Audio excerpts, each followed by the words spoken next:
میں گزارش کرتا ہوں جناب مفتی سید عدنان کاکا خیل صاحب سے کہ تشریف لائیں اور آپ لوگوں سے باضابطہ مخاطب ہوں۔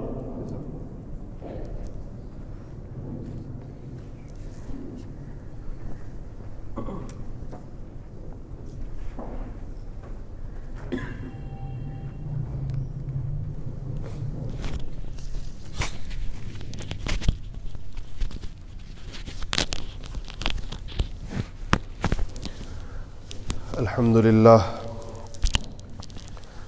لله نحمده ونستعينه ونستغفره ونؤمن به ونتوكل عليه ونعوذ بالله من شرور أنفسنا ومن سيئات أعمالنا من يهده الله فلا مضل له ومن يضلله فلا هادي له ونشهد أن لا إله إلا الله وحده لا شريك له ونشهد أن سيدنا وسندنا مولانا محمدا عبده ورسوله۔ میرے محترم دوستو، آج جو یہ ہماری ایک ایکٹیویٹی شروع ہو رہی ہے 2 دن کی، اس کی پشت پر ایک پورا نظریہ اور ایک تصور بلکہ ایک عقیدہ ہے،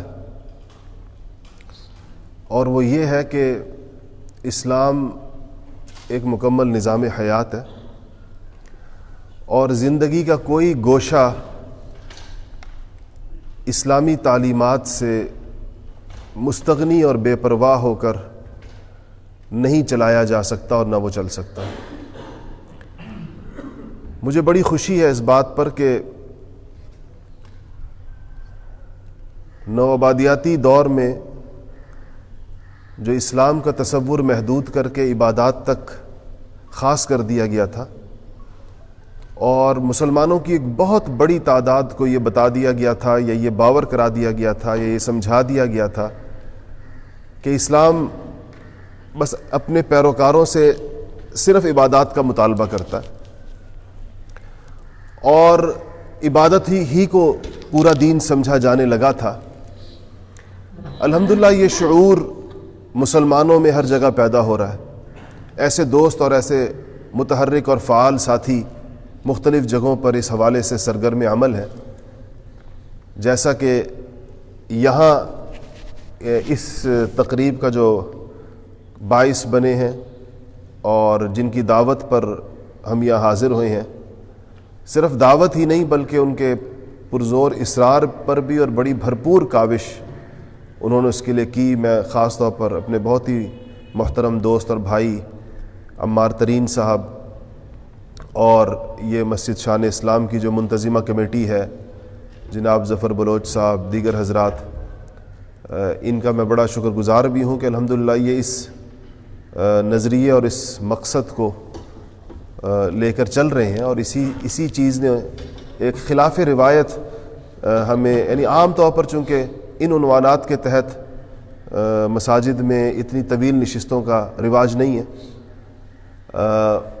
دیگر چیزوں میں الحمدللہ دیگر شعبوں میں تو ہوتا ہے، ہمارے ہاں مواعظ کی نشستیں بھی منعقد ہوتی ہیں، ارشاد، اصلاح اور تلقین کا رواج بھی ہماری مساجد میں الحمدللہ ہے، قرآن کے دروس بھی الحمدللہ دیے جاتے ہیں، لیکن یہ جو جس چیز کے لیے آج ہم آپ کے پاس حاضر ہوئے ہیں، یہ ہماری فضا میں کچھ تھوڑی سی نامانوس سی ہیں، اور اس سے نامانوس ہے جیسا میں نے عرض کیا کہ وہ ایک استعمار کی صدیوں کی محنت ہے جس میں اس نے ان چیزوں کو گویا دین کے ڈومین سے باہر کر دیا۔ اس کا خیال ہے یہ دین کا اس میں کوئی کنسرن نہیں ہے، کوئی اس کی تعلیمات نہیں ہے، عام معاشرہ یہ سمجھنے لگا ہے۔ اسی لیے اگر کوئی غیر مسلم مسلمان ہو جائے اور وہ ہم سے ہماری عبادات کے بارے میں پوچھنا چاہے کہ آپ لوگ نماز کیسے پڑھتے ہیں، تو آپ لوگوں کے لیے کتنا آسان ہے، آپ کسی بھی مسجد میں اس کو لے جائیں اور اس کو دکھا دیں گے کہ ہم نماز ایسے پڑھتے ہیں۔ یہ جو مسلمان جو آپ کو کرتے ہوئے نظر آ رہے ہیں، یہ ہماری نماز ہے۔ وہ پوچھے کہ آپ حج کیسے کرتے ہیں، تو آپ حج کے کسی قافلے کے ساتھ اس کو روانہ کر دیں گے، کہیں گے یہ قافلہ حج کرے گا، آپ دیکھ لیں ہم حج ایسا کرتے ہیں۔ اور اگر وہ پوچھے کہ آپ روزہ کیسے رکھتے ہیں، تو آپ نے رمضان کی رونقیں بھی دکھائیں گے، رات کی تراویح بھی دکھائیں گے کہ ہم لوگ اس طرح رکھتے ہیں۔ لیکن اگر کوئی آپ سے یہ پوچھے کہ آپ مسلمان تجارت کیسے کرتے ہیں، تو آپ مجھے یہ بتائیں، ہم اتنے بڑے کاروباری مرکز میں بیٹھے ہوئے ہیں، آپ لبرٹی کی کس دکان پہ لے جا کر اس کو کھڑا کریں گے کہ مسلمان تجارت ایسے کرتے ہیں؟ آپ کس مالیاتی ادارے کے دروازے پر اس کو کھڑا کریں گے کہ مسلمان لین دین ایسے کرتے ہیں؟ اور آپ کس کے اخلاق اس کے سامنے کریں گے کہ ایک مسلمان تاجر کے اخلاق یہ ہوتے ہیں، اس کا لین دین ایسے ہوتا ہے، وہ ان چیزوں کو جائز سمجھتا ہے، ان کو ناجائز سمجھتا ہے، یہ اس کے کرنے کے کام ہیں اور یہ اس کے نو گو ایریاز ہیں، یہاں پر وہ اس طرف نہیں جاتا۔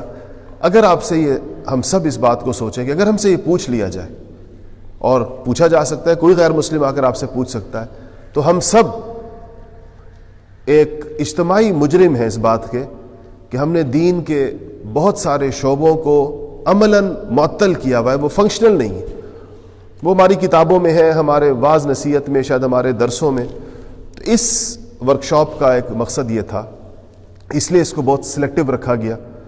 یہ حضرات بھی اس بارے میں بتائیں گے، ان سے بھی ہمارے چونکہ دونوں جگہ رابطے ہوتے رہے، مسجد میں بھی رابطہ ہوتا رہا لوگوں کا، ہمارے ساتھ بھی ہوتا رہا، ہم نے دونوں فون نمبرز دیے ہوئے تھے۔ کل رات تک، شاید آج صبح بھی مجھے کل رات کے ساتھ ہی بتا رہے تھے کہ کل رات تک ہمیں تواتر کے ساتھ فون آتے رہے، اور جتنے لوگوں کے لیے ہم نے باہم مشورے سے اپنی سپیس کو دیکھتے ہوئے، اور 150 لوگوں کا ہم نے طے کیا تھا کہ ہم 150 لوگوں کو لیں گے اور 50 لوگوں کی 3 کلاسیں بنائیں گے، اور یہ صرف ایک یک طرفہ ایکٹیویٹی نہ ہو بلکہ ایک انٹریکٹیو سیشن ہو، اتنے لوگ ہوں اور ایک استاد ہوں جتنوں کو ایک استاد بات بھی کر سکے، سوال بھی لے سکے، سمجھا بھی سکے، ایک انفرادی توجہ بھی دے سکے۔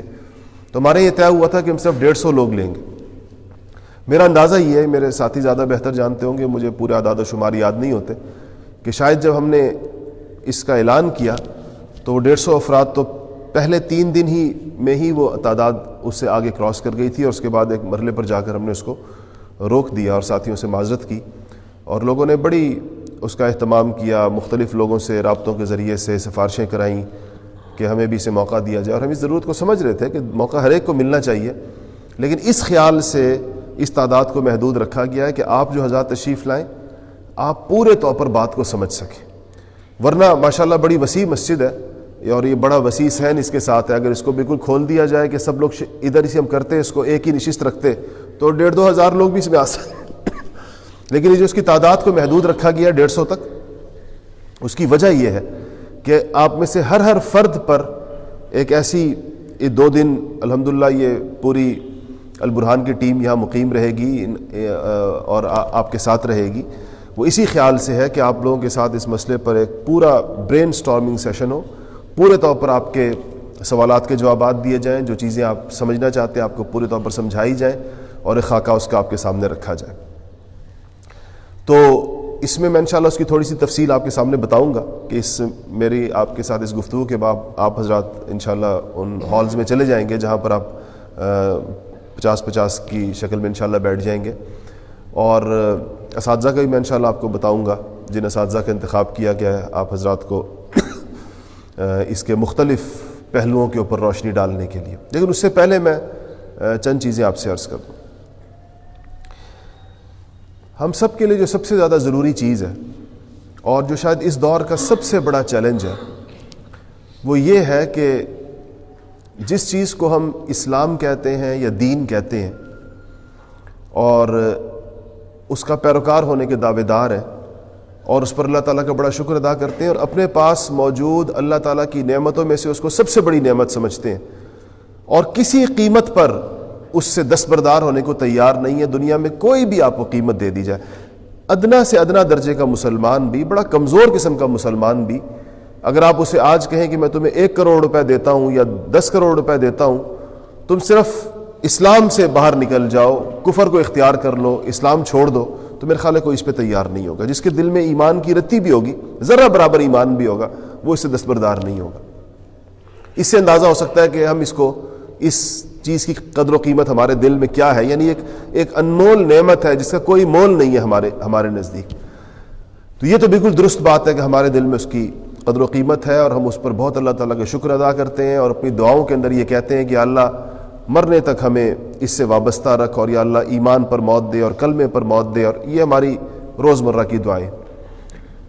سوال یہ ہے کہ جس چیز کو ہم اسلام کہہ رہے ہیں یا سمجھ رہے ہیں اس کا تصور ہمارے دل میں کیا ہے، اس کا کیا خاکہ ہمارے ذہن میں ہے، ہم کس چیز کو اسلام سمجھتے ہیں اور کس چیز پر شکر ادا کرتے ہیں، اور کیا اس کے جتنے حصے پر ہم عمل پیرا ہیں اور جتنا حصہ ہم سے چھوٹا ہوا ہے، کیا اس کا کوئی درست ادراک اور شعور ہمیں ہے یا نہیں۔ یہ اس دور کا اگر ہم سے پوچھا جائے تو شاید مسلمانوں کا سب سے بڑا مسئلہ ہے کہ ہمارے نزدیک ہم اسلام کو اپنی تمام تر اس کے ساتھ وابستگی اور وفاداری کے باوجود اس کا صحیح تصور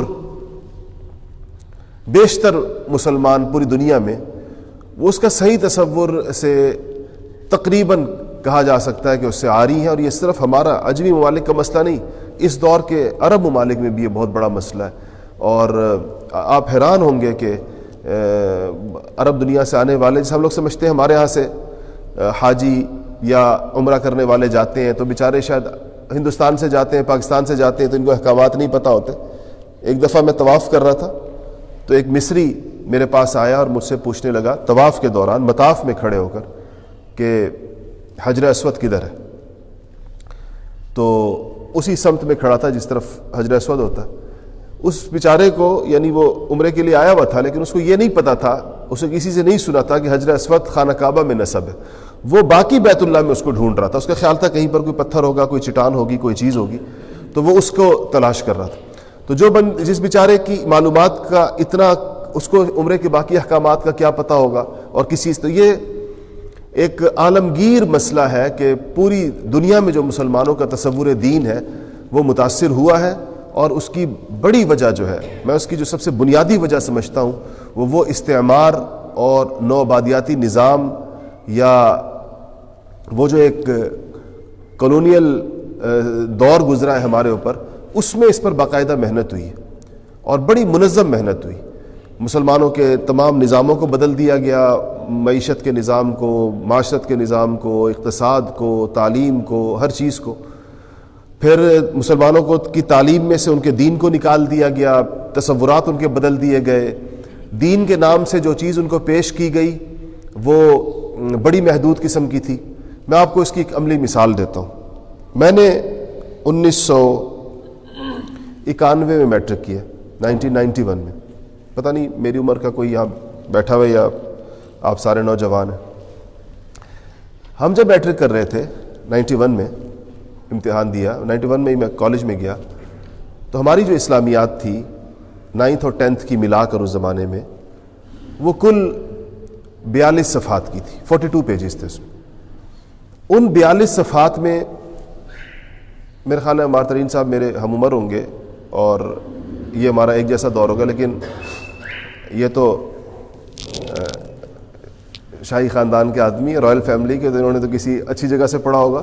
ہم نے تو یہ جو سرکاری اسکول ہوتے ہیں اس میں پڑھا، تو اس میں 10 آیتیں تھیں چھوٹی چھوٹی اور 10 حدیثیں تھیں چھوٹی چھوٹی، مجھے اب بھی یاد ہے، الراشی والمرتشی کلاہما فی النار، اور اس قسم کی 10 احادیث ایک ایک لائن والی، اور اس کے بعد 8 10 15 موضوعات پر آدھے آدھے پونے پونے صفحے کے نوٹس تھے جو سچائی پر اور سچ بولنے پر اور امانت میں اور دیانت میں اور صلہ رحمی پر اور رحم کرنے پر، یعنی اخلاقیات سے متعلق۔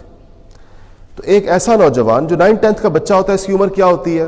14 اور 15 سال میرے خیال ہے، زیادہ 16 سال زیادہ۔ آپ سوچیں کہ یہ عمر کا کون سا مرحلہ ہے؟ وہ وقت ہے جب ایک مسلمان بچہ بالغ ہو گیا اور پورا دین اس کی طرف متوجہ ہو گیا۔ بلوغ کا مطلب یہ ہوتا ہے، بالغ ہونے کا مطلب یہ ہے کہ اب یہ مخاطب ہو گیا ہے اسلام کے احکامات کا۔ ابھی تک یہ بچہ تھا، غیر مکلف تھا، اب یہ مکلف ہو گیا اور اسلام کے احکامات اس لیے، تو ہمارے لیے جتنا دین ضروری سمجھا گیا تھا وہ یہ تھا جو ان 42 صفحات کے اندر آ گیا، سما گیا، جو سارا کا سارا۔ اسی کورس میں، اسی نصاب میں ہماری فزکس کی کتاب جو 9 10 کی تھی وہ کوئی 700-800 صفحات کی تھی، بایولوجی کی کتاب بھی کوئی 800-900 صفحات کی تھی، کیمسٹری بھی 800-900 صفحات کی تھی، اور میتھمیٹکس بھی 600-700 صفحات کا تھا، اور ہماری معاشرتی علوم بھی اس سے زیادہ تھی جو اسلامیات ہمیں یا مطالعہ پاکستان یا معاشرتی علوم، ان میں سے کوئی ایک چیز۔ اردو ہماری اچھی خاصی اتنی موٹی ضخیم، وہ بھی 700-800-900 صفحات کی۔ ہماری انگریزی اس سے آپ پرائورٹی کا اندازہ لگا سکتے ہیں کہ ریاست نے یا ہمارے جن کے ہاتھ میں ہمارے نظام تھا انہوں نے ہمارے لیے کتنا دین ضروری سمجھا کہ اس کو 10 آیتیں آتی ہوں. ایک اس نوجوان کو جو میں نے عرض کیا کہ اسلام کے تمام احکامات کا مخاطب ہو چکا ہے اور عمر کے سب سے نازک ترین مرحلے پر ہے. وہ یہ جو عمر ہے 13 14 15 سال کی، یہ ایسی عمر ہے کہ بہت عمر کا اہم ترین سٹیج ہے، اور اس میں اس کے لیے اتنے دین پر، اور یہ بھی صرف ایک وہ تھا، یعنی اس کے پڑھانے کے لیے آپ کو پتہ ہے، آپ بہت بہتر جانتے ہیں، اس نظام سے آپ گزرے ہیں کہ اسلامیات کا استاد جو ہوتا ہے کسی اسکول میں یا کسی کالج میں، اس بیچارے کی کیا حیثیت ہوتی ہے اور اس کی کلاس کتنے اہتمام سے اٹینڈ کی جاتی ہے. پھر جب میں کالج میں گیا تو وہاں بھی ایک اسلامیات، 1 سال اسلامیات لازمی تھی اور 1 سال جو ہے وہ مطالعہ پاکستان لازمی تھا. پتہ نہیں اب یہ نظام شاید بدل گیا، میں بہت پرانی باتیں کر رہا ہوں. تو آپ یقین کیجئے کہ پورے سال میں جو ہمارا فرسٹ ایئر تھا جس میں ہمیں اسلامیات پڑھنی تھی، سیکنڈ ایئر میں مطالعہ پاکستان پڑھنا تھا، کمپلسری سبجیکٹس تھے دونوں، پورے سال میں ہم نے، پوری کلاس نے اس اسلامیات کی کلاس کو 2 یا 3 سے زیادہ لیکچرز کسی نے نہیں اٹینڈ کیے اس کی. اور مجھے کبھی یاد نہیں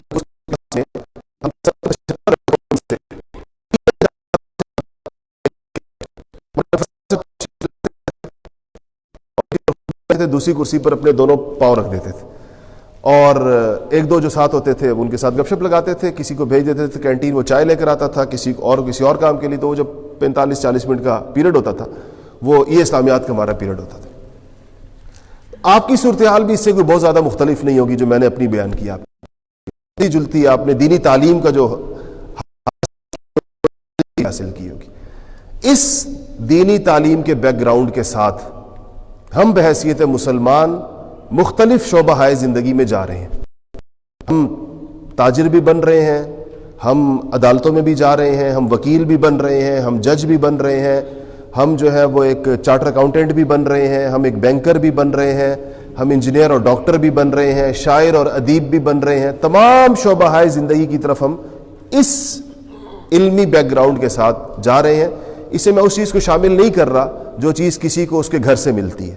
وہ ہر ایک کا پس منظر مختلف ہوتا ہے. کسی کو اس کے گھر سے بڑا ایک رچ پس منظر اس کا ہوتا ہے اور اس کے لیے وہ ایک بڑی بلیسنگ اور ایک نعمت بن جاتی ہے کہ اس کے خاندان میں دین ہوتا ہے یا والد یا والدہ یا ان کی طرف سے ایک اہتمام کیا جاتا ہے. تو وہ تو ظاہر بات ہے کہ ایک ایکسیپشنل کیس ہوتا ہے. لیکن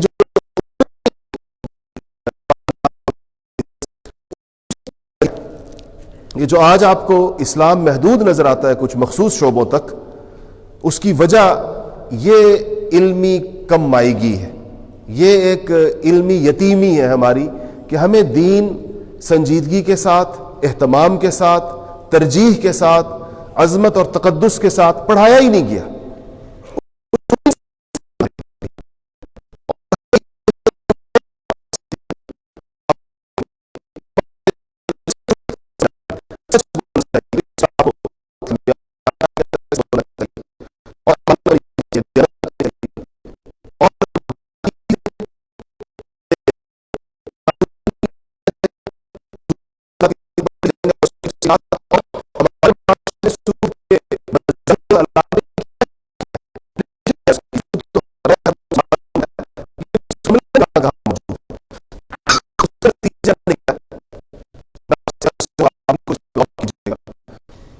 آج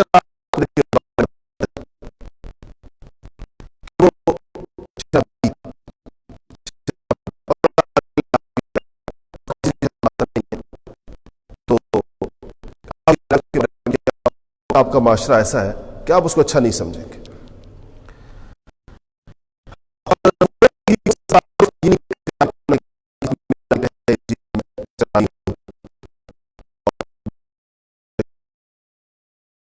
اپنے بارے میں یہ رائے ہوتی، حالانکہ شراب سے تو سود بدرجہا بدتر گناہ ہے. بدرجہا ایسی وعیدیں تو کسی چیز کی نہیں آئی ہیں جو سود کی آئیں. کیوں؟ اس کی وجہ کیا بنی کہ اس کو انسٹیٹیوشنلائز کر دیا گیا. کسی گناہ کو آپ انسٹیٹیوشنلائز کر دیں، معاشرے کے اندر اس کی ایک رواج ڈال دیں، نام اس کا بدل دیں، وہ بڑا ایک عزت کا مقام ہو جاتا ہے. اس کے بعد اس میں سے قباحت نکل جاتی ہے. جیسے کہ یہ قباحت آپ کے ہاں سود سے نکلی ہے، مغرب میں ایسے ہی یہ قباحت زنا سے بھی نکلی ہے اور شراب سے بھی نکلی ہے. وہاں پر کسی کو اس کو ایک انڈسٹری کا درجہ دے کر کسی کا اس انڈسٹری سے وابستہ ہونا برا نہیں سمجھا جاتا. آپ لوگوں نے پتہ نہیں کچھ عرصے پہلے پڑھا یا نہ پڑھا تھا کہ ایک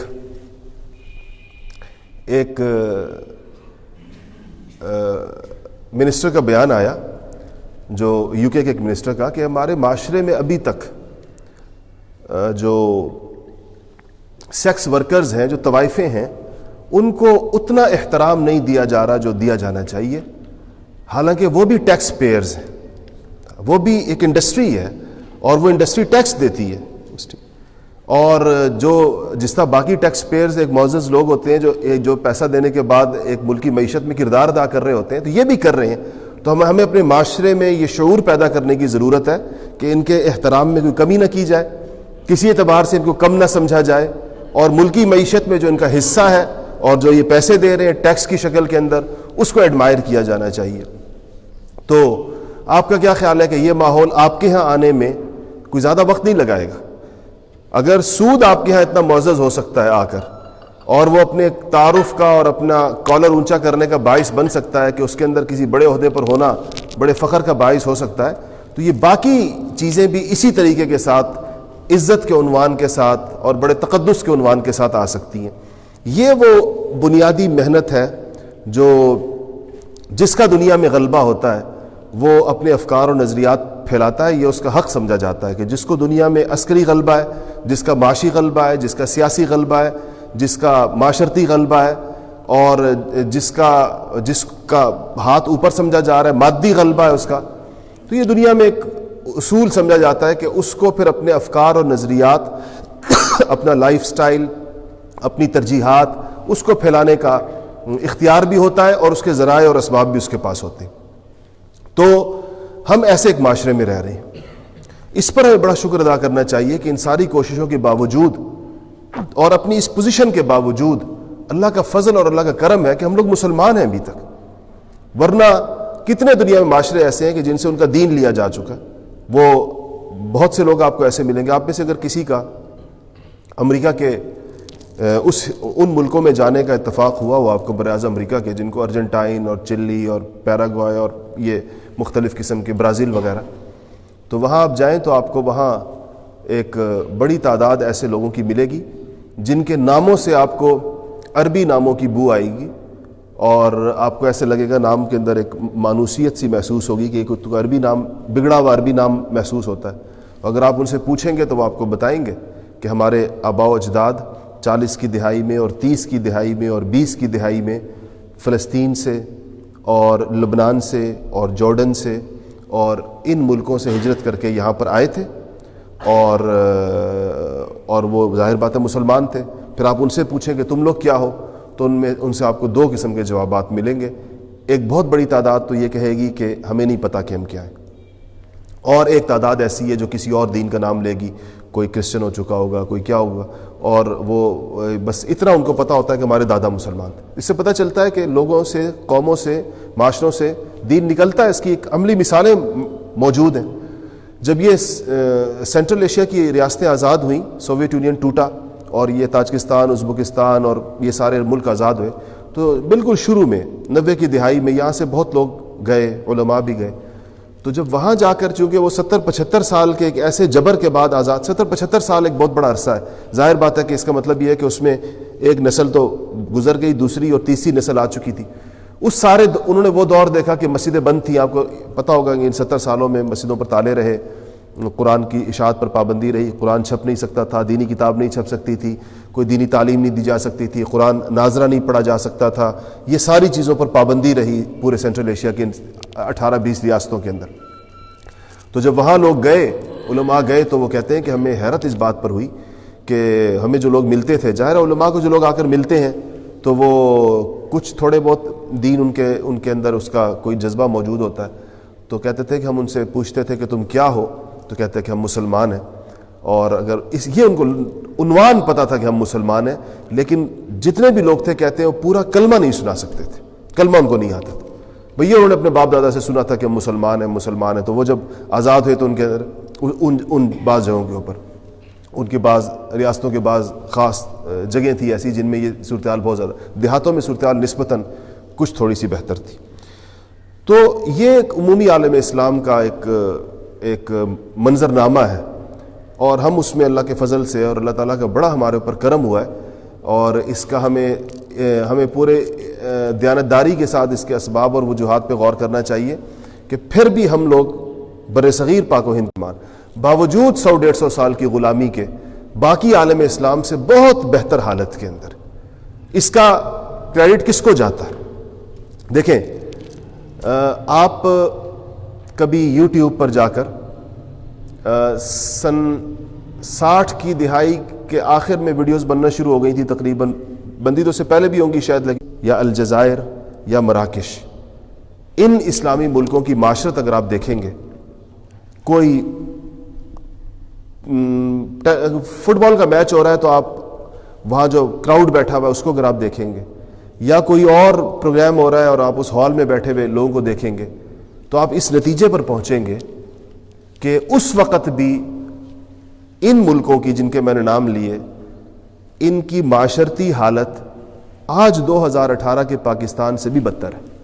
اس وقت بھی پاکستان میں وہ آزادیاں، وہ آوارگی اور بے حیائی نہیں آئی ہے جو وہاں پر آپ کو 60 کی دہائی کے اندر اور 70 کی دہائی میں آپ کو نظر آئے گی.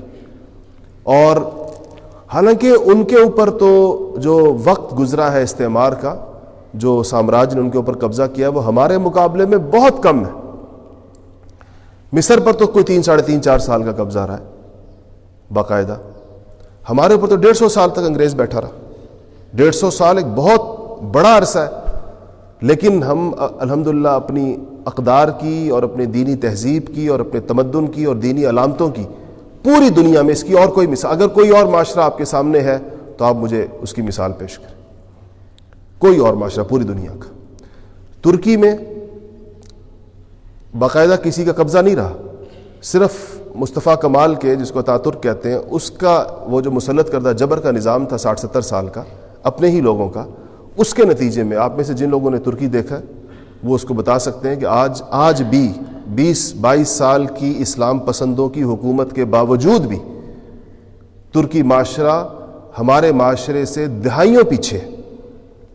دین کے اعتبار سے، دینی علامتوں اور مظاہر کے اعتبار سے، دین کے علم اور ترویج اور اشاعت کے اعتبار سے.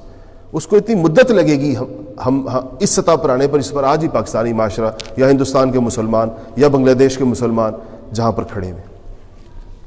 یہ ایک آپ کی دلچسپی کا موضوع ہونا چاہیے کہ آپ یہ سوچیں کہ مسلمانان بر صغیر نے اپنے دینی مظاہر اور تہذیب اور عقائد اور ایمانیات کی حفاظت کس طرح کی. وہ کون سے اسباب تھے جو ذریعہ بنے مسلمانوں کو اپنے دین سے جوڑے رکھنے کا.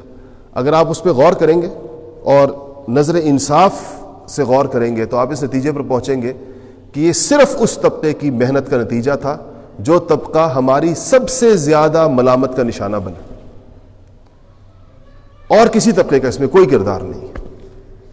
صرف جس طبقے کو ہم نے صبح و شام اپنی ملامت، اپنی نفرت اور اپنی زبوں حالی اور اپنی پسماندگی اور اپنے پیچھے رہ جانے کا سب سے بڑا سبب سمجھا، یہ جو کچھ آپ کے پاس موجود ہے یہ صرف اس کی محنت کا نتیجہ ہے. اس نے قربانی اس نے دی تھی، اس نے لوگوں نے اپنی اولادوں کی قربانی دی. دیکھیں اب آپ سارے ماشاءاللہ سمجھدار لوگ بیٹھے، آپ میں سے کوئی بندہ اپنے بچے کے لیے کسی ایسی لائن کو پسند کرنے اور اختیار کرنے پر راضی نہیں ہوگا جس کا کوئی سکوپ نہیں ہے. آپ اپنے بچے کو کسی ایسی تعلیم میں ڈالنے پر تیار نہیں ہوں گے کہ جہاں وہ 15-16 سال پڑھے گا اور پڑھنے کے بعد 15-16 سال کی جاں گسل محنت کے بعد ریاست کی نگاہوں میں اس کی حیثیت ایک ان پڑھ کی ہوگی. اس کو کوئی ڈگری نہیں دی جائے گی، A4 سائز پر اس کے پاس کوئی چیز نہیں ہوگی کہ یہ پتہ چلے کہ اس صاحب نے اتنا پڑھا ہوا. اس کے لیے کوئی نوکری نہیں ہوگی، وہ کسی مقابلے کے امتحان میں نہیں بیٹھ سکے گا. اس کے لیے کوئی عہدہ نہیں ہوگا، کوئی منصب نہیں ہوگا، کوئی اس کی معیشت کے لیے، اس کے گزران بسران کے لیے کوئی پروگرام نہیں ہوگا، حتیٰ کہ اس کی کوئی عزت نہیں ہوگی. اس کے شعبے کو شعبہ نہیں تسلیم کیا جائے گا, وہ ملامت کی نگاہ سے دیکھا جائے گا, بڑی تحقیر کی نگاہ سے دیکھا جائے گا. آپ میں سے کون راضی ہے اپنے بچے کو ایسے کسی شعبے میں ڈالنے کے لیے؟ ہم میں سے ہر بندہ چاہتا ہے, وہ مائیں بچپن میں کہتی ہے میرا بیٹا ڈپٹی کمشنر بنے گا, اور بچپن سے کہ میرا بیٹا فلانا بنے گا, میرا بیٹا, وہ تو بچہ پیدا ہوتا ہے تو اس کے کان میں ڈالنا شروع کر دیتے ہیں کہ آپ اس نے کیا بننا ہے, اور کتنا والد اس کے لیے کوشش کرتے ہیں اور کتنے خرچے کرتے ہیں اور کیا کرتے ہیں. میرا ایک دوست ہے, ہم اسکول میں اکٹھا پڑھتے تھے, وہ بڑا اس نے محنت کر کے اپنے لیے ایک مقام بنایا, بڑے چھوٹے سے کام سے اس نے شروع کیا. ایک یہ جو میڈیکل ریپ کہلاتے ہیں, جو دوائیاں بیچتے ہیں ڈاکٹروں کے پاس جا کر, اس سے اس نے اپنا کام شروع کیا اور بڑی محنت کی اور آج وہ ایک چھوٹی سی فارماسیوٹیکل انڈسٹری لگانے میں کامیاب ہو گیا. تو وہ عمرے پر مدینہ منورہ میں بیٹھے ہوئے تھے, تو میں نے اس کی محنت کا سارا دور دیکھا. ہم 6ٹھی جماعت سے میٹرک تک ایک کلاس میں پڑھے, تو 17 گھنٹے ٹریول کرنا, اور اس کو رہتا اسلام آباد میں تھا, پنڈی میں, اور اس کو دیا ہوا ناردرن ایریاز دیے ہوئے تھے, تو سارا دن گلگت اور اسلام آباد کے درمیان بس گاڑی میں ہی ہوتا تھا. ہمیں جب بھی اس کو دیکھا 15-20 سال, تو اس کی زندگی گاڑی میں گزر گئی, روزانہ 18-20 گھنٹے گاڑی میں ہوتا تھا. لیکن اللہ کا نظام ہے, اس کی محنت کا اس کو صلہ ملا. تو مجھے کہنے لگا, مدینہ شریف میں مسجد نبوی میں بیٹھے ہوئے تھے, تو مجھے کہنے لگا کہ دعا کریں میری بیٹی کے لیے کہ اس کو میڈیکل کالج میں داخلہ مل جائے, تو میں پرائیویٹ میڈیکل کالج میں اس کو داخل کرا دوں. تو میں نے اس سے پھر کہنے لگا کہ فیسیں بہت زیادہ ہیں. تو میں نے کہا کتنی فیس ہے؟ کہتا ہے اسے 5 سال کی کوئی 60-70 لاکھ روپے تو لگیں گے. تو میں نے اسے مذاق میں کہا, میں نے کہا کہ ڈاکٹر تو جوتے چٹ کھاتے پھر رہے ہیں بہت سارے, اور یہ تم اتنا پیسے بھی لگاؤ گے اس کے بعد. تو میں نے کہا تم خود اپنا ذرا بتاؤ, تم نے جس طرح زندگی شروع کی, اور ہم تمہارے تو سامنے بچپن سے سارا, اللہ تعالیٰ نے تمہیں سارا کچھ دے دیا جو کچھ تھا, تو تمہارے والد صاحب نے تو تمہارے اوپر عام جس کو کہتے ہیں اس زمانے کے جو سرکاری اسکول تھے اور اس میں داخل کیا. تو کہتے ہیں یہ بات میں بہت زیادہ سوچتا ہوں کہ ہم اتنا دور بدل گیا کہ والدین بچوں کی تعلیم پر بڑی سے بڑی انویسٹمنٹ کو, بڑے سے بڑے پیسے خرچ کرنے پر, اپنے آپ کو مقروض کرنے پر, اپنے گھر بار بیچنے پر, اپنی جائیدادیں بیچنے پر, وہ سمجھتے ہیں کہ ہم شاید اس صورت میں بیچارے اپنی سی اخلاص کی کوشش کرتے ہیں کہ شاید اپنے بچوں کو ایک اچھا مستقبل دینے میں کامیاب ہو جائے. اور یہ آپ کو اس کی بہت مثالیں ملیں گی. آپ ان پرائیویٹ میڈیکل کالجوں میں چلے جائیں یا پرائیویٹ انجینئرنگ یونیورسٹیوں میں چلے جائیں, تو یہاں آپ کو غریب گھروں سے آئے ہوئے ایسے بے شمار بچے ملیں گے کہ جن کے باپ نے اپنے باپ سے ملا ہوا وہ چھوٹا سا زمین کا ٹکڑا جس پر اس کی گزران بسران تھی وہ بیچ دیا اس کے. کسی ڈرائیور کی بچی ہوگی اور اس کے باپ نے اس کو کیسے یہ 40-50 لاکھ روپے اس کے باپ نے کہاں سے دیے 5 سالوں کے, تو اس کے پاس کوئی اسی طرح اپنا موروثی مکان بیچ دیا, فلانا بیچ دیا کہ اس شکل. تو یہ انسان کی نفسیات ہے کہ وہ اپنے بچے کے لیے بہتر سے بہتر چیز کا انتخاب کرتا ہے, بہتر سے بہتر چیز کا. مجھے ایک آدمی تھا میرے پاس کچھ عرصہ, اس نے ڈرائیور رہا میرا, پھر وہ چلا گیا. ایک دن مجھے اتفاق سے مل گیا, ملنے کے لیے آیا, تو میں نے پوچھا کہ کیا نوکری ووکری کر رہے ہو نہیں کر رہے؟ کہتے ہاں جی نوکری تو کر رہا ہوں, کوئی اور ڈرائیونگ کر رہا ہوں, باقی خرچے بہت زیادہ ہیں. تو میں نے مذاق میں کہا کیا خرچے؟ کہتے جی بچوں کی فیسیں ہی اب آپ دیکھ لینا. تو اپنی اس کی بیٹی 4 یا 5 سال کی, تو اس کا نام لے کر کہنے لگا کہ اس بچی کی فیس اب جی 4,500 روپے مہینے کی. تو میں نے کہا 4,500 روپے مہینے کی؟ کہتا ہاں 4,500. میں کہا تمہاری تنخواہ کتنی؟ کہتا 12,000 روپے. تو 12,000 روپے لینے والا ڈرائیور بھی اپنی بچی کی فیس 4,500 روپے دے رہا ہے.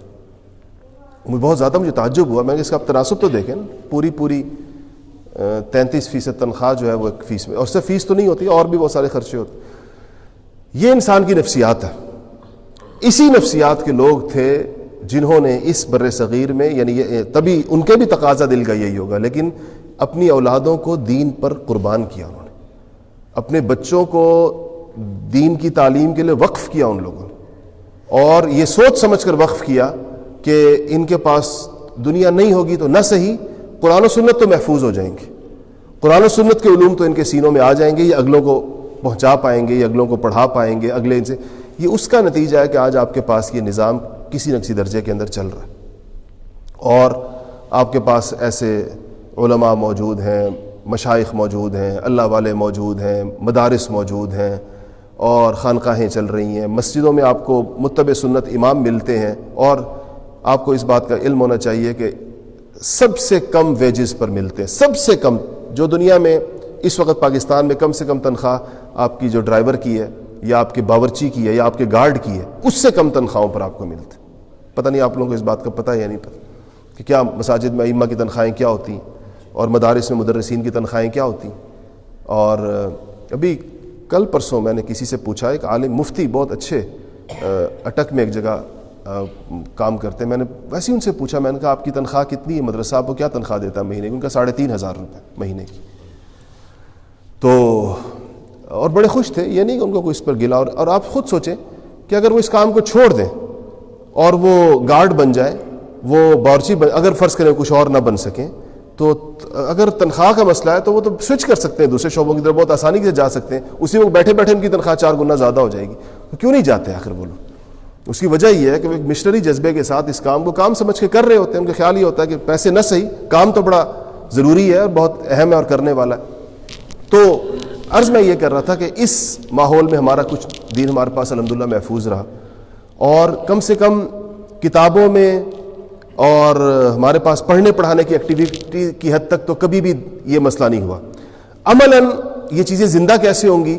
شاید اب اس کا دور اور اس کا زمانہ آ رہا ہے جب ہماری وہ نسل بھی گزر گئی جس نے انگریزوں کی براہ راست غلامی کی تھی اور انگریزوں کے دور کو بڑی رحمت سمجھا تھا اور براہ راست انگریزوں سے مستفید ہوئے تھے. وہ نسل گزر گئی، اور پھر اس کے بعد وہ دوسری نسل بھی تقریباً گزر رہی ہے جس نے ان کا دور پایا تھا. اب جو تیسری نسل پیدا ہوئی ہے، اس میں حریت ہے، اس میں آزادی فکر ہے. انگریزوں سے کوئی عقیدت ایسی نہیں رہی باقی جو پہلے رہی تھی، ان کا وہ روب اور دبدبہ بھی نہیں رہا کمپنی بہادر کا اور کمپنی سرکار کا. اور آپ کو میں ایک ہمارے دوست ہیں بڑے لبرل سے آدمی ہیں، تو انہوں نے لکھا ہے کہ اپنی کتاب میں، وہ بالکل بھی دیندار آدمی نہیں ہے، تو انہوں نے کچھ تاریخ پر کچھ لکھا ہے. تو انہوں نے لکھا ہے جو سندھ کے گورنر جنرل جب یہاں سندھ سے ان کی پوسٹنگ ہو گئی کسی اور جگہ، تو وہ روانہ ہو رہے تھے کراچی کے اسٹیشن سے، ریلوے اسٹیشن سے. اس زمانے میں ریلیں ہوتی تھیں، وہ سیلون لگتے تھے ان لوگوں کے، تو ان کا سیلون لگا. اور تو کہا کہ پورے اس علاقے سے اور دور دور کے وڈیرے اور جو زمیندار تھے جن کو انہوں نے زمینیں دی ہوئی تھی، جن کو انہوں نے جاگیردار بنایا ہوا تھا، اس طرح کے بہت سارے لوگ ان کو سی آف کرنے کے لیے کراچی کے ریلوے اسٹیشن پر آئے ہوئے تھے. تو کہتے ہیں کہ وہ صاحب بہادر جو تھے، جو گورنر تھے سندھ کے، تو وہ اپنے سیلون سے نکل کے دروازے پر آئے لوگوں کو آخری سلام کرنے کے لیے. ان کی رخصتی تھی. تو کہا کہ جب وہ دروازے میں نمودار ہوئے اور انہوں نے لوگوں کو ہاتھ بڑھایا، تو کہتے ہیں کہ بلا کسی مبالغے اور جھوٹ کے وہ جتنا ہزاروں کا مجمع ان کو سی آف کرنے آیا تھا وہ سارا سجدے میں چلا گیا. ان کے نزدیک ان کی عظمت اور ان کے تقدس کے لیے کوئی اور ان کو سمجھ نہیں آتا کیا کریں، ان کے اس ویو کا اور اس سلام کا کیا جواب دیں. تو انہوں نے غلامی اس حد تک رچی بسی رہی ہے ایک طبقے کے اندر، اور اس میں کہا کہ وہ اس میں بڑی بڑی کلاہوں والے وہ وڈیرے اور جاگیردار بھی تھے جو اپنی جاگیروں سے آئے تھے ان کو رخصت کرنے کے لیے، اور ان سب نے اپنی پیشانی زمین پر رکھی ان کو رخصت کرتے ہوئے. تو اس کے اثرات ہمارے معاشرے پر، اس نفسیات کے اثرات بھی رہے ہیں، اور اس کو نکلتے نکلتے وقت لگائے. اب ہمیں ایسے محسوس ہوتا ہے کہ وہ وقت آیا ہے کہ ہماری شعور کی آنکھ کھلی ہے، اور مسلمانوں میں یہ شعور تیزی کے ساتھ بیدار ہو رہا ہے کہ ہمارا نظام کدھر ہے، ہمارے بازار کدھر ہے، ہماری تجارت کدھر ہے، ہماری معیشت کدھر ہے، اقتصاد کا ہمارا سسٹم کدھر ہے، ہمارا عدل کا نظام کدھر ہے، ہمارا تعلیم کا نظام کدھر ہے. یہ تو سارا وہ ہے جو ہمیں دیا گیا ہے، یہ سارا کا سارا تو امپورٹڈ ہے، کہیں اور سے آیا ہوا ہے. اور اس کی مثال بالکل ایسے ہے جیسے اگر وہ ان کے لیے کسی درجے میں مفید بھی ہو. فرض کیجئے کچھ چیزیں ایسی ہیں جو ان کے یہاں نتائج دے رہی ہیں، لیکن بعض اوقات وہ ایز اٹ از آپ کے لیے مفید نہیں ہوتی. اس کی مثال ایسے ہے جیسے آپ سکھر سے ایک کھجور کا پودا اٹھائیں، یا آپ جیکب آباد سے یا ملتان سے ایک آم کا پودا اٹھائیں اور اس کو لے جا کر سکردو میں لگا دیں. تو باوجود اس کے کہ آپ اس کو بڑی حفاظت سے لے جا کر لگائیں گے، لیکن سکردو کا ماحول اس کو قبول نہیں کرے گا، وہ سکردو کے ماحول کو قبول نہیں کرے گا، اس سرد ماحول کو، اس ٹھنڈے ماحول کو، اس کو تو گرم ماحول چاہیے. ایسے ہی نظاموں اور افکار اور نظریات کے ساتھ بھی بعض اوقات ہوتا ہے کہ ایک چیز کہیں پر نتیجہ دے رہی ہوتی ہے، آپ اس کو اٹھا کر لا کر کہیں اور لگاتے ہیں، وہاں پھل نہیں دیتی، اس جگہ کے حساب سے چیز چاہیے ہوتی. تو ہمارے ہاں تو اس قسم کی کاشتکاری بھی ہوتی رہی، چیزیں وہاں سے لا کر ہم یہاں بوتے رہے اور پھر اس کے پھل کا انتظار کرتے رہے، بیٹھے رہے اس کے انتظار میں کب یہ چیز اپنا پھل دے گی اور کب اس سے ہمیں نتائج نکلیں گے. تو نتائج نہیں نکلے. ہونا یہ چاہیے تھا. اب اس پر بھی ہمیں کبھی سوچنا چاہیے کہ جب ہم نے نظام ان سے لے لیا تھا، تعلیمی نظام مغرب سے، اور آج سے نہیں 70 سال ہمیں گزر گئے، 75 سال ہمیں لیے ہوئے، بلکہ اگر انگریز کا وہ دور بھی شامل کریں، آپ اپنے ان اداروں کی عمریں دیکھ لیں. یہ جو ادارے ان کے نمائندے ادارے بنائے گئے تھے، 100 سال 150 سال ان کی عمریں ہیں، اس نے ہمیں وہ نتائج کیوں نہیں دیے جو نتائج مغرب میں ان کے تعلیمی نظام نے ان کے دیے؟ اس نے ہمیں، چلیں ہم تو یہ نہیں کہتے کہ اس نظام سے ہمیں علماء حاصل ہوتے، محدثین مفسرین، یہ تو آپ رہنے دیں، اس نے ہمیں سائنسدان کیوں نہیں دی؟ اس طرح کے لوگ، انہوں نے ہمیں مغرب سے مستغنی کر دینے والے لوگ کیوں نہیں دیے؟ ہمیں نتیجہ کیوں نہیں ہمارے معاشرے کو دیا کہ آپ پہلے یہ بتائیں کہ وقت گزرنے کے ساتھ ہمارا مغرب کے اوپر انحصار بڑھا ہے یا کم ہوا ہے؟ اگر بڑھا ہے تو ہمارے سسٹم نے وہ لوگ کیوں نہیں پیدا کیے کہ جن لوگوں نے ہمیں اس غربت سے نکالنا تھا، افلاس سے نکالنا تھا، اور ہمیں دوسروں کی کاسہ لیسی سے نکالنا تھا؟ تو یہ ایسا بانجھ نظام وہ ہمیں دے کر گئے تھے کیا، جو خود ہمارے کسی کام کا نہیں تھا؟ ہمیں اس سے کوئی اپنے دنیا کے اعتبار سے، مادی اعتبار سے ہمارے پاس چیزیں اس کی نہیں آئی، اس کے نتائج نہیں نکلے۔ اس لیے اب شاید وہ دور آیا کہ مسلمانوں میں یہ شعور پیدا ہو رہا ہے۔ اس میں سے ایک شعبہ وہ اقتصاد اور معیشت کا ہے، اور اقتصاد اور معیشت جو ہے وہ اسلامی احکامات میں اس کی بہت بڑی حیثیت اور اہمیت ہے۔ فقہ اسلامی جس کو ہم کہتے ہیں، قرآن و سنت سے جو روزمرہ کی زندگی کے مسائل نکالے جاتے ہیں اس کو فقہ کہا جاتا ہے۔ قرآن کی دلیل سے اور حدیث کی دلیل سے جو چیز مستنبط ہو کر آتی ہے، روزمرہ کے مسائل کا جو جواب نکلتا ہے، اس پہ جو کتابیں لکھی گئی ہیں وہ ساری کتابیں فقہ اسلامی کہلاتی ہیں، وہ سارے استنباطات، وہ سارے اجتہادات۔ فقہ کی کوئی بھی کتاب اگر آپ اٹھائیں گے تو وہ طہارت سے شروع ہوتی ہے، طہارت سے مراد پاکی، اور میراث پہ ختم ہوتی ہے۔ درمیان میں پوری زندگی کو وہ لے کر چلتی ہے، ہر شعبے کو لے کر چلتی ہے۔ طہارت کا مطلب یہ ہے کہ اگر کوئی بندہ، دو صورتیں ہیں ایک آدمی کے مکلف ہونے کی، یا تو وہ بچہ ہے بالغ ہو گیا، یا کافر ہے مسلمان ہو گیا۔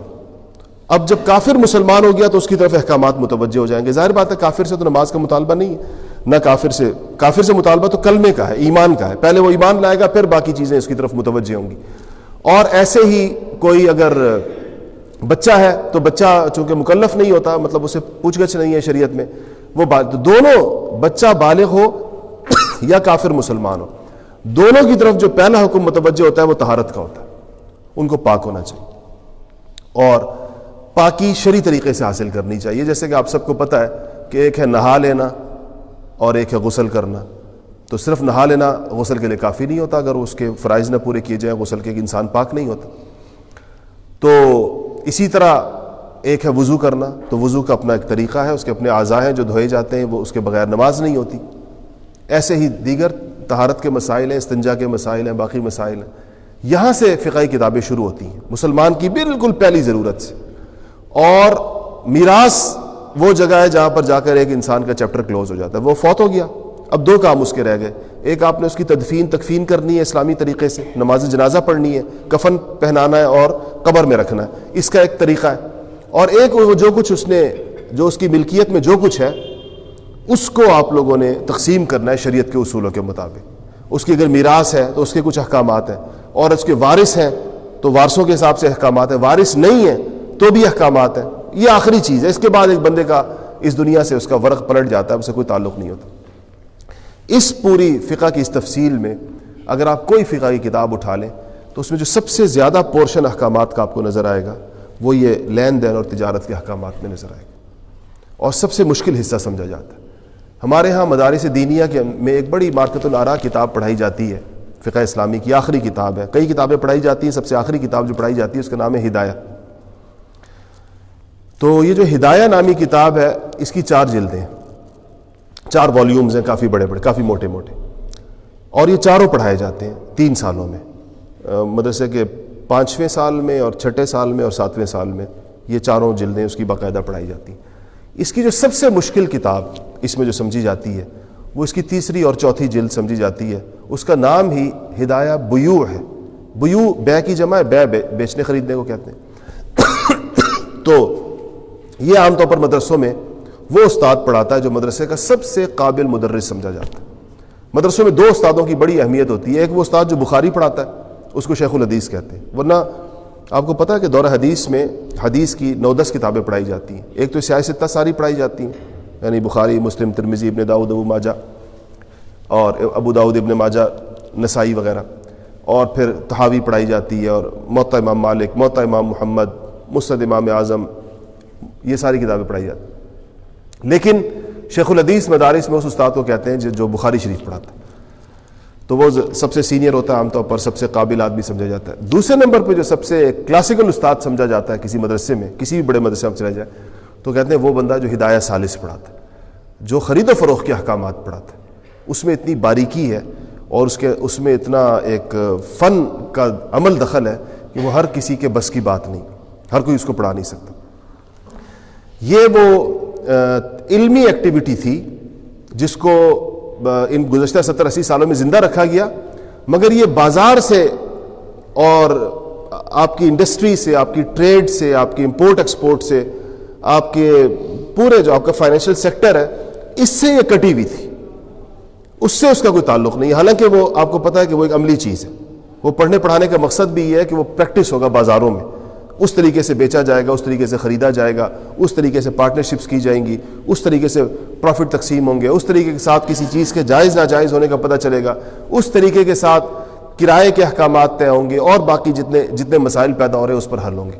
اب اس کے درمیان ایک ربط قائم کرنے کی ضرورت ہے کہ یہ جو ہمارے پاس ایک انٹلیکچوئل ایسٹ ہے، ایک بڑا ہمارے پاس ایک علمی ذخیرہ ہے، اور جس کا تعلق عمل کی دنیا کے ساتھ ہے، یہ چیزیں اپنی عمل والی جگہوں کے اوپر پہنچیں اور پریکٹس کی جائیں اور وہ عمل کے اندر لائی جائیں، تب جا کر آپ کا وہ نظام وجود میں آئے گا جس نظام کو دیکھ کر کوئی بندہ یہ کہہ سکے گا کہ اچھا اسلام کی پوری تصویر یہ ہے۔ ہم اس پر بھی کبھی سوچیں اور غور کریں کہ اسلام کی تمام ضروری چیزیں محفوظ ہیں۔ جو مصحف صحابہ کرام تلاوت کرتے تھے آپ وہی تلاوت کرتے ہیں، جیسی نماز آپ پڑھتے ہیں تکبیر تحریمہ سے لے کر سلام تک، اس پہ مسجد میں بیٹھ کر قسم کھائی جا سکتی ہے کہ یہی ابوبکر صدیق کی نماز تھی، یہی عمر فاروق کی نماز تھی، یہی علی مرتضیٰ کی نماز تھی، اور یہی عثمان غنی کی نماز تھی۔ جیسی زکوٰۃ آپ دیتے ہیں یہی تناسب صحابہ کے یہاں زکوٰۃ کا تھا، آپ زکوٰۃ کے علاوہ صدقات خیرات کرتے ہیں، اسی طرح صحابہ کیا کرتے تھے۔ کہنے کا مقصد یہ کہ دین قرآن ایک حرف کے رد و بدل کے بغیر، کسی زیر زبر کی بھی دائیں بائیں ہوئے بغیر، آپ کے پاس آپ کے ہاتھ میں وہی مصحف ہے جو عثمان غنی نے جس کو وہ مرتب کیا تھا، جس کو جمع کیا تھا، اور جس کو ایک جلد میں لے کر آئے تھے، وہی کی وہی چیز آپ کے پاس موجود ہے۔ تاثیر کیوں نہیں رہی؟ وہ جو لوگ قرآن سن کر مسلمان ہوتے تھے، وہ جو لوگ مسلمانوں کو دیکھ کر مسلمان ہوتے تھے، قوموں کی قومیں مسلمان ہوتی تھیں، ایک دن میں پوری قومیں مسلمان ہوتی، ایک ہی وقت میں پوری قومیں مسلمان ہوتی تھیں، اور وہ منظر آج میں اور آپ کیوں نہیں دیکھ رہے؟ چیزیں تو موجود ہیں ساری، اور اگر علمی ذخیرے کی آپ بات کریں تو صحابہ کے زمانے میں تو صرف یہ ٹیکسٹ موجود تھا قرآن شریف کا یا احادیث کی صورت میں، 1400 سالوں میں تو اس پر مسلمانوں نے کروڑوں کتابوں کا اضافہ کیا۔ آپ کو پتہ ہے کہ ایک بڑی علمی شخصیت ہے ڈاکٹر حمید اللہ صاحب، پیرس میں، نام شاید آپ نے سنا ڈاکٹر حمید اللہ صاحب کا۔ ڈاکٹر حمید اللہ صاحب سے کسی نے پوچھا تھا کہ آپ کیوں پیرس چلے گئے؟ ساری زندگی پیرس میں گزاری، بڑے درویش آدمی تھے، شادی بھی نہیں کی تھی، بس کتابوں میں رہتے تھے، اور بڑی ان کی اللہ پاک نے ان سے بڑا کام لیا۔ تھے وہ حیدرآباد دکن کے، یہ جو ایک ریاست تھی، جب حیدرآباد دکن کا سقوط ہوا، انڈیا نے قبضہ کر لیا اس پر، تو کچھ عرصے کے لیے پاکستان آئے، پھر یہاں سے وہ چلے گئے۔ تو انہوں نے کہا کہ میں پیرس میں اس لیے نہیں ہوں کہ یہاں کی کوئی رنگینیاں بہت ہیں، میں پیرس میں صرف اس لیے ہوں کہ یہاں پر ایسے اسلامی کتب خانے ہیں جس میں سے ایک کتب خانے میں کتابوں کی تعداد 2 کروڑ سے زیادہ ہے، 2 کروڑ کتابیں، جن میں سے بیشتر چھپی نہیں ہیں۔ یہ وہ زمانہ ہے جب آپ سوچیں کہ ان کا قبضہ رہا مسلمان ملکوں پر، تو ظاہر ہے کتب خانے اٹھا کر یہ لے گئے، یا جلا دیے یا لے گئے، اور اسی لیے آج اسلامی کتابیں جو چھپی نہیں ہیں وہ آپ کو برلن میں نظر آتی ہیں، آپ کو انگلینڈ میں نظر آتی ہیں۔ علامہ اقبال نے کیا کہا تھا، وہ کتابیں اپنے آبا کی، کیسے وہ شعر دیکھیں جو ان کو یورپ میں، وہ علم کے موتی کتابیں اپنے آبا کی، جو دیکھیں ان کو یورپ میں تو دل ہوتا ہے سی پارا۔ کہتے ہیں یہ ہمارا ورثہ جب وہاں پر ہم دیکھتے ہیں تو دل ٹکڑے ٹکڑے ہوتا ہے، علامہ اقبال کہتے ہیں۔ تو وہ ان کے پاس ہے چونکہ سارا کا سارا، تو کہتے ہیں میں اس لیے یہاں پر ہوں کہ یہاں پر ایسی کتابیں ہیں جن کا دنیا میں ایک ہی نسخہ ہے، پوری دنیا میں اس کی کوئی اور وہ نہیں ہے، تو وہ اس قسم کی لاکھوں کروڑوں کتابیں، یہ کروڑوں کتابوں کا اضافہ 1400 سالوں میں مسلمانوں نے کیا ہے اپنے اس مرکزی ٹیکسٹ کے اوپر۔ ٹیکسٹ تو وہی ہے قرآن و سنت، اس پر یہ سارا اضافہ ہے جو مسلمانوں نے کیا۔ اتنی بڑی علمی ذخیرے کے ہوتے ہوئے جس کی مثال دنیا کا کوئی مذہب پیش نہیں کر سکتا. آپ بتائیں اور کسی سے پوچھیں کہ عیسائیت کے پاس کیا ہے, کتنا اضافہ ہے. ان سے تو اپنا اصل ٹیکسٹ نہیں سنبھالا گیا. بائبل کے 200 نسخے ہیں ان کے پاس, جس میں سے ہر ایک کے بارے میں کہتے ہیں عیسیٰ پر یہ نازل ہوئی ہے, 200 الگ الگ چیزیں. یہودیت کے پاس مذہب کے اعتبار سے کیا ہے؟ شاید 2 الماریوں میں سما جانے جتنی کتابیں بھی آپ کو نہ ملیں. اور جو کتب خانہ مظہریہ ہے مصر کا, کبھی آپ اس کو نیٹ کے اوپر اس کی تفصیلات دیکھیں, اس میں جو کتابیں وہ جو جمع کی گئی ہیں, اتنی ایک بڑی بلڈنگ ہے کہ آپ اس کو دیکھ کر حیران رہ جائیں گے, اور 13 منزلیں اس کی, اور ہر منزل پر لاکھوں کتابیں, اور وہ اہل علم وہاں جاتے ہیں, اس سے استفادہ کرتے ہیں. اس قسم کے میں نے ترکی میں پرانے کتب خانے جو دیکھے, اور حالانکہ اتنا بڑا دور ان کے اوپر گزرا جن میں ان کتابوں کو نہیں جانتے, اور ان کا چونکہ رسم الخط بدل گیا وہ تو کچھ بھی نہیں جانتے اب اس کا, لیکن آپ حیران رہ جائیں گے وہاں کے کتب خانے دیکھ کر. اگر آپ پورے عالم اسلام کی ان کتابوں کو آپ اکٹھا کریں, جن کا میرا اپنا خیال یہ ہے کہ جن کا 10% بھی نہیں چھپ سکا, 5% بھی شاید نہیں چھپ سکا, پرنٹڈ جو اس میں سے ہے جو لوگوں کو ملتی ہے وہ شاید اس کا 5% بھی نہ ہو. 90-95% وہ ہے جو کتب خانوں میں ایک جلد 2 جلدیں, کہیں ایک یہاں ایک وہاں ہے, اس کی ہوئی ہے. تو آخر ساری کی ساری اس کا اثر کیوں نہیں رہا؟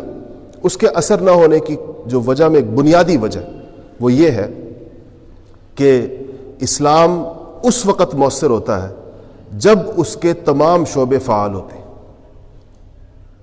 وہ اس وقت ہی اس کی کامل تصویر لوگوں کے سامنے آتی ہے جب اس کی عبادات صحیح طریقے کے ساتھ ہو رہی ہوں, اس کے معاملات بھی لوگ, چاہے مالی معاملات ہوں یا سماجی معاملات ہوں, وہ لوگ جو ہے اسلام کے مطابق کر رہے ہوں, اس میں جو اخلاق ہیں لوگوں کے وہ بھی دین کے مطابق ہوں, معاشرت ہے وہ بھی دین کے مطابق ہو, اور ایمانیات اور عقائد بھی قرآن و سنت کے مطابق ہوں. جب یہ ساری پورا اسلام کا خاکہ عملاً جب تک زندہ نہیں ہوگا, اسلام میں کسی غیر مسلم کے لیے کوئی بہت بڑی کشش نہیں ہوگی. انفرادی اکا دکا لوگ مسلمان ہوتے رہیں گے, جیسا ہو رہے ہیں ابھی بھی, ہر دور میں ہوتے رہتے ہیں. کسی نے قرآن پڑھا مسلمان ہو گیا, کسی کو اچھا مسلمان ملا مسلمان ہو گیا, کوئی پریشان تھا مسلمان ہو گیا. لیکن وہ جو آپ نے یدخلون فی دین اللہ افواجا کا منظر اسلام نے دیکھا ہے, وہ منظر اس وقت یہ دنیا دوبارہ دیکھے گی جب تک آپ پورا دین لوگوں کے سامنے زندہ نہیں کریں گے, اس سے پہلے نہیں دیکھ سکتی. اب آپ بتائیں کہ اس کی ذمہ داری کس پر ہے, اور اس کی پوچھ کس سے ہے؟ اگر قیامت کے دن اللہ جل شانہ مسلمانوں سے پوچھیں کہ نالائقو تمہارے پاس تو دین تھا اور کتاب بھی تھی, ایمان بھی تھا, اس پہ یقین اور عقیدہ بھی تھا, تو کیوں زندہ نہیں ہوا دین؟ کیا رکاوٹ تھی تم لوگوں کے سامنے؟ تو سچی بات یہ ہے کہ ہم میں سے کوئی بھی اس کا جواب دینے کی پوزیشن میں نہیں ہوگا. اور میں سمجھتا ہوں کہ سب سے زیادہ جواب نہ دینے کی پوزیشن میں ہم شاید پاکستان کے مسلمان ہوں. سب سے بہترین حالات میں ہم رہ رہے ہیں. دین پر عمل کرنے کی سب سے زیادہ مواقع اگر کہیں پر موجود ہیں تو ہمارے ہاں موجود ہیں. اسلام کو ہماری اس ریاست میں ایک دستوری تحفظ حاصل ہے, اس کو ریاست کا مذہب قرار دیا گیا. قرآن و سنت کو کہا گیا ہے کہ اس کے خلاف اس ملک میں کوئی قانون نہیں بن سکتا. کہنے کی حد تک صحیح, میں یہ نہیں کہتا کہ اس پر عمل ہو گیا, نہ میں یہ کہتا ہوں کہ اس کو جو لوگ اس کو کہہ رہے ہیں وہ بڑے مخلص ہیں اس کے ساتھ اور وہ بڑا اس پر عمل کرنا چاہتے ہیں, لیکن کسی چیز کا دستور اور قانون میں آ جانا ایک بہت بڑی چیز سمجھی جاتی. یہ ترکی میں 25 سال سے اسلام پسندوں کی حکومت ہے, اپنے دستور کو وہ نہیں چھیڑ سکے, اس سیکولر دستور کو نہیں بدل سکے. کتنا پاورفل پریزیڈنٹ ہے اس کا کہ اس نے 2 دفعہ جب وہ مکمل ہو گیا ٹینیور, یعنی کہ وہ دوبارہ وزیر اعظم نہیں بن سکتا تھا, تو اس نے نظام بدل دیا کہ وہ پارلیمانی سسٹم سے صدارتی نظام کی طرف چلا. یہ تبدیلی ریفرینڈم کے ذریعے ہو سکتی تھی, اس میں سے ریفرینڈم کرا دیا, جیت کیا. بہت ہی مائنر سے اس کے ساتھ کوئی 51-49 کے میرے خیال ہے 53-47 کے, مجھے ایگزیکٹ یاد نہیں, لیکن یہ کام اس کے ذریعے سے ہو سکتا تھا, ہو گیا. لیکن اس کو دستور کو چھیڑنے کے لیے, یا دستور کو کم سے کم اس کی جو سیکولر بنیاد ہے اس کو ہٹانے کے لیے ان کو 2/3 اکثریت پارلیمنٹ میں چاہیے, وہ آج تک ان کو مل نہیں سکی. اور 20-22-25 سالوں سے کوئی ان کا دستور وہی ہے جو مصطفیٰ کمال کے زمانے سے چل رہا. اور اس کا کیا نتیجہ ہے؟ اس کا نتیجہ یہ ہے کہ آپ کسی چیز کو حرام نہیں کہہ سکتے اس دستور میں. تو میں ایک دفعہ ترکی میں تھا, تو وزیر اعظم کا پرائم منسٹر تھے اس زمانے میں یہ موجودہ, تو ان کا بیان چل رہا تھا اور یہ لوگوں کو ترغیب دے رہے تھے, پرائم منسٹر ہونے کے باوجود واعظ نصیحت کر رہے تھے کہ شراب نہیں پینی چاہیے. تو شراب کو حرام نہیں کہہ سکتے تھے، کیونکہ وہ حرام تو ایک شرعی اصطلاح ہے، اور یہ شرعی اصطلاح سرکاری لوگ نہیں استعمال کر سکتے، دستور منع کرتا ہے۔ تو وہ فضائل سنا رہے تھے لسی کے، کہ لسی جو ہے صحت کے لیے کتنی مفید ہے۔ ان کے آپ نے جو لوگ ترکی گئے ہیں دیکھا ہوگا کہ وہاں لسی کا استعمال بہت زیادہ ہے، ہر کھانے کے ساتھ وہ لازمی چیز ہے ان کی۔ تو ان کا لسی پینے سے یہ فائدہ ہوتا ہے، یہ فائدہ ہوتا ہے، اور شراب پینے سے یہ نقصان ہوتا ہے، یہ نقصان ہوتا ہے، یہ نقصان ہوتا ہے۔ اس ساری میں تو نہیں سمجھ رہا تھا ان کی گفتگو، میرے ساتھ ایک پاکستانی ڈاکٹر بیٹھے ہوئے تھے، ان کی بڑی اچھی ترکی بولتے ہیں، وہ مجھے ترجمہ کر کے بتا رہے تھے کہ یہ صاحب کیا کہہ رہے ہیں۔ تو اس پوری گفتگو میں وہ یہ نہیں کہہ سکے کہ شراب اللہ نے حرام کی، اور چاہے اس میں فائدہ ہو یا نقصان ہو، یہ انسان کو اس کی اجازت نہیں ہے، قرآن نے اس کے بارے میں یہ کہا ہے، رسول اللہ نے اس پہ یہ کہا ہے، اس پہ شرعی سزا نافذ ہوتی ہے اگر کوئی بندہ اس کو پیے، یہ وہ نہیں کہہ سکتے تھے۔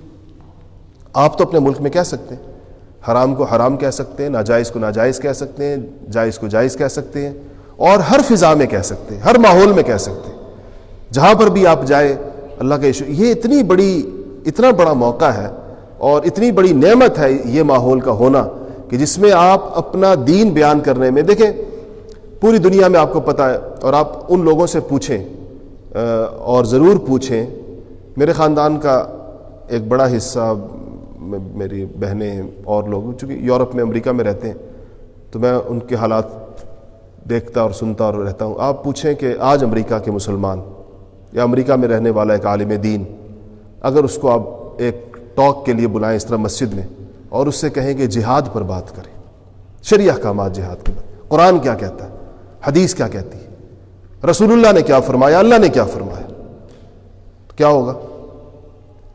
کرے گا وہ؟ اور اگر کرے گا تو وہ کیا کرے گا؟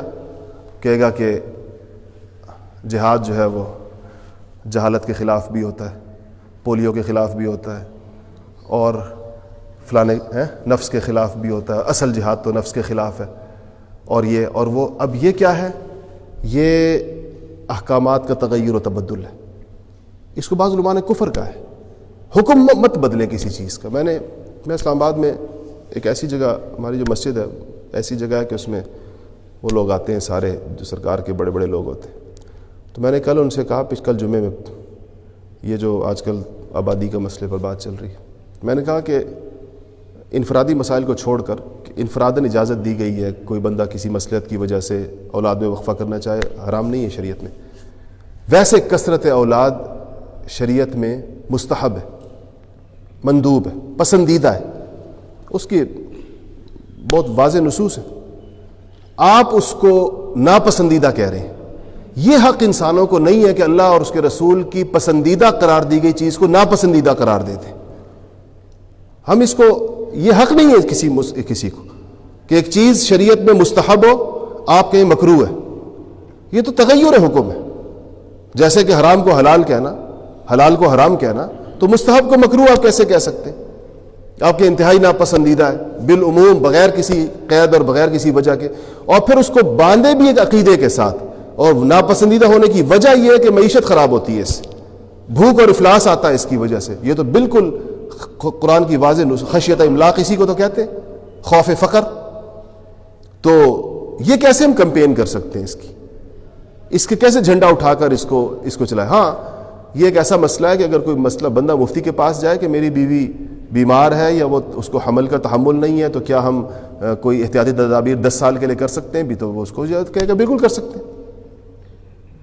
اب یہ ایک اور نوعیت ہے، اور یہ جو ہم جس جھنڈے کو اٹھا رہے ہوتے ہیں وہ ایک اور نوعیت ہوتی ہے۔ تو میں عرض یہ کر رہا تھا کہ اللہ کا شکر ہے کہ آپ کے ملک میں اس کے لیے ماحول موجود ہے، اس کے لیے فضا موجود ہے کہ اگر ہم مسلمانان پاکستان یہ چاہیں کہ ہمارے ہاں سارے شعبوں کا دین آئے اور لوگوں میں اس کا شعور پیدا ہو اور لوگ اس کے لیے تیار ہوں، تو اس کی صورت الحمدللہ بالکل ہو سکتی ہیں، اور ہر شعبے میں کام ہو سکتا ہے۔ ہم نے ایک کانفرنسوں کا سلسلہ شروع کیا ہے، ورکشاپس کا، تو یہ ابھی تو یہ تجارت و معیشت سے متعلق ہے۔ تو ہمارے یہاں چونکہ ایک نظام ہے، البرہان میں ہمارے پاس لوگ آتے ہیں، پروفیشنلز ہیں جو پڑھتے ہیں، اسی طرح ویکینڈز پر، پتہ نہیں آپ لوگوں کو شاید اس کا نہ پتہ ہو کہ ہم لوگ اسلام آباد میں یہ ہفتے اور اتوار کے دن 8 بجے سے لے کے ظہر کی نماز تک، ہفتے کو بھی اور اتوار کو بھی 2 دن کلاسز لگاتے ہیں، اور اس میں بہت بڑی تعداد میں پروفیشنلز اور ہر شعبے زندگی کے لوگ یونیورسٹیوں کے اساتذہ بھی اور فوج کے افسران بھی اور ایئر فورس کے لوگ بھی اور نیوی کے لوگ بھی اور بینکوں سے بھی اور ملٹی نیشنل آرگنائزیشن سے بھی اور ہر طرف سے لوگ آتے ہیں، یونیورسٹیوں کے اسٹوڈنٹس بھی آتے ہیں، اور بڑا الحمدللہ اس کا ایک وہ ہے. مثلا ابھی ہم لوگ 5ویں بیچ کا ہم نے اعلان کیا تو وہاں پر 150 سیٹیں، جیسے آج یہاں 150 تو ہم نے 10-15 دن کے لیے داخلہ کھولا تھا، اور ان 10-15 دنوں میں ہمیں کوئی 750 پروفیشنلز نے اپلائی کیا، جن میں سے ہمارے پاس صرف 150 کی گنجائش ہے. 500 لوگوں کو ہمیں معذرت کرنی پڑے گی، ہمارے پاس اس کے فی الحال اس کے اسباب نہیں ہیں. تو لیکن اس سے آپ اندازہ لگائیں کہ کتنا وہ ہے، کیا کہتے ہیں، کتنا اس معاشرے میں کتنی جگہ ہے اور کتنا اس کے لیے ایک سازگار حالات ہیں اس کام اور محنت کے لیے.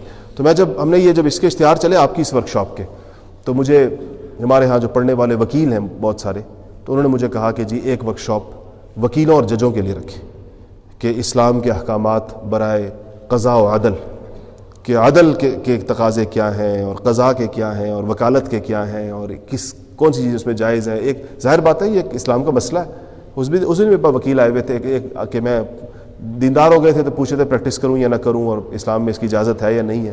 تو میں نے کہا اس کی تو بڑی تفصیل، کون سا مقدمہ آپ لے سکتے ہیں، کون سا مقدمہ آپ نہیں لے سکتے، کس مقدمے کی وکالت ہو سکتی ہے، کس مقدمے کی وکالت نہیں ہو سکتی شرعاً. یہ تو دینی احکامات ہیں، ایک مسلمان وکیل کو اس پر عمل کرنا چاہیے. ہمارے ایک شاگرد ہیں وکالت کرتے ہیں، انہوں نے اپنے ہاں بورڈ لکھ کر لگایا ہوا ہے کہ کسی ناحق اور جھوٹے مقدمے کی وکالت نہیں کی جائے گی، اور اگر آپ نے ہمیں نہ بتایا دوران مقدمہ، اگر کسی مرحلے پر ہمیں پتہ چلا کہ آپ یا جھوٹ بول رہے ہیں یا آپ حق پر نہیں ہیں، اسی وقت ہم آپ کی وکالت سے الگ ہو جائیں گے. ہم صرف مظلوم کی وکالت کریں گے، حقدار کو اس کا حق دلانے کی وکالت کریں گے اور جائز وکالت کریں گے. انہوں نے لکھ کر لگایا ہوا ہے اور خوب کما رہے ہیں، یہ نہیں کما نہیں رہے، کما رہے ہیں. ان کے پاس مقدمے آتے ہیں اور بڑی وہ چھان بین کرتے ہیں، کہتے ہیں میری سب سے بڑی آزمائش یہ ہوتی ہے، آگے اللہ پاک آسانی کرتا ہے، ایسا یہ کہ میں لوں مقدمہ یا نہ لوں مقدمہ. یہ میں کیونکہ کہتے ہیں وہ لوگ آگے ہم سے بھی جھوٹ بولتے ہیں اور کہتے ہیں اچھا جی اب گواہ، تو مجھ سے کہتے ہیں کہ جی میں کہتا ہوں پوچھتے گواہ، تو کہتے ہیں گواہ تو آپ کے ذمہ، مجھ سے وکیل سے کہتے ہیں میں کہتا ہوں میرے ذمہ گواہ کیسے ہوگا، مقدمہ تمہارا ہے، مسئلہ تمہارا ہے. کہتا نہیں، یہ جو جتنے لوگ بیٹھے ہیں تو گواہ بھی ساتھ دیتے ہیں، مقدمہ بھی لیتے ہیں اور گواہ بھی دیتے ہیں وکیل. تو کہتے ہیں وہ تو عام پریکٹس ہے. تو میں اسے کہتا ہوں کہ ہمارے ہاں تو یہ نہیں ہوتا، اگر آپ کے پاس گواہ ہے اور آپ واقعی حقدار ہیں تو لے کر آئیں، نہیں ہے تو ہم گواہ نہیں پرووائڈ کرتے کسی کو، جھوٹے گواہ. سخت ترین وعید ہے شریعت میں، شرک کے برابر اس کو کہا گیا ہے جھوٹی گواہی کو، شرک کی طرح کی اس کی وعید آئی. شرک جیسی تو نہیں ہو سکتی، تو سب سے بڑا گناہ ہے، لیکن شرک کے ساتھ جوڑا گیا ہے تاکہ لوگوں کو پتہ چلے کہ اس کی شناخت اتنی زیادہ ہے جھوٹی گواہی کی. اور آج ہماری عدالتوں میں لوگ باقاعدہ بیٹھے ہوئے اس کام کے لیے، جن کا پیشہ ہی ہے. آپ کسی وکیل سے کہیں 4 گواہ چاہیے، 2 منٹ میں آپ کو پڑھ کے لے آئے گا کہ یہ 4 گواہ ہیں جی، آپ کے ان کو بتا دیں کہ انہوں نے کیا گواہی دینی ہے، تو وہ دے دیں گے اس پہ. تو اس طرح ہر شعبے میں اس بات کی ضرورت ہے، اور ہر شعبے میں اس چیز کی ضرورت ہے کہ اس پر دین کے احکامات کو بیان کیا جائے اور ان لوگوں کو بتایا جائے جو لوگ وہ کام کر رہے ہیں. اب آپ کو پتہ ہے اس وقت صورتحال کیا ہے کہ ہم یہ سارے ابواب شریعت کے مدرسے کے طلبہ کو پڑھا رہے ہیں. یہ کتاب الوکالت بھی پڑھائی جاتی ہے اور اس کی تفصیلات بھی پڑھائی جاتی ہے. پڑھائی کس کو جا رہی ہے؟ جس نے مدرسے میں پڑھانا ہے آگے چل کر، تو اس کا وکالت سے کوئی تعلق ہی نہیں ہے، اور وہ نہیں، اور جس کا تعلق ہے وہ پڑھتا نہیں ہے. تو جو پڑھ رہا ہے وہ شعبے سے متعلق نہیں ہے، اور جو شعبے سے متعلق ہے وہ پڑھ نہیں رہا. اس وقت ہم لوگ یہ کام کر رہے ہیں بنیادی طور پر. لیکن اس کا فائدہ یہ ضرور ہوا ہے، یہ جو پڑھنے کا فائدہ سب سے بڑا یہ ہوا ہے کہ چیزیں آپ کے پاس علم محفوظ ہے. اور یہ اس کی قدر آپ کو اس وقت آئے گی جب آپ کسی اور معاشرے میں جائیں. ہم ترکی میں گئے، ہمارے دوستوں نے بتایا کہ ہم نے اپنے ہاں جب سوچا کہ اب سوسائٹی کی پوری یعنی نالج کی اسلامائزیشن، سوسائٹی کی اسلامائزیشن، تو ان کو اندازہ ہوا کہ اس کے لیے ہمیں دینی تعلیمی ادارے قائم کرنے پڑیں گے. تو آپ کو پتہ ہے کہ سب سے زیادہ تعداد میں علماء وہ کہاں سے لے کر کے؟ پاکستان سے لے کر کے. اور ہم وہاں ملے ان علماء سے ترکی کے مختلف شہروں میں جا کر جو پاکستان سے گئے ہوئے تھے، اور انہوں نے کہا کہ ہم یہ ادارے قائم کرنا چاہتے ہیں جن اداروں نے پاکستان میں اس طرح کے حالات کے اندر بھی 70-80 سال تک دین کی تعلیم کو محفوظ رکھا اور آج موجود ہے. کوئی بندہ بھی اگر اس حوالے سے کوئی رہنمائی چاہے، آج تک آپ بتائیں، آپ میں سے کسی کا تجربہ ہو، آپ کوئی مسئلہ لے کر کسی دارالافتاء میں گئے ہوں آج تک، جو لوگ جاتے ہیں کسی بھی فن سے متعلق کسی کیا کسی دارالافتاء نے آپ کو آج تک یہ لکھ کر دیا ہے کہ ہم اس کا جواب نہیں دے سکتے، ہمیں جواب آتا نہیں ہے، اس کا ہمیں پتہ نہیں ہے، ہمیں علم ہی نہیں ہے اس کا شرعی حکم کیا ہے؟ آپ کو اس کا جواب ملتا ہے. اور فتویٰ رائے کو یہ سب نہیں کہتے کہ اپنی رائے دیتے, فتویٰ اس مدلل جواب کو کہتے ہیں جس کے نیچے ریفرنسز لکھے ہوئے ہوتے ہیں سارے کے سارے.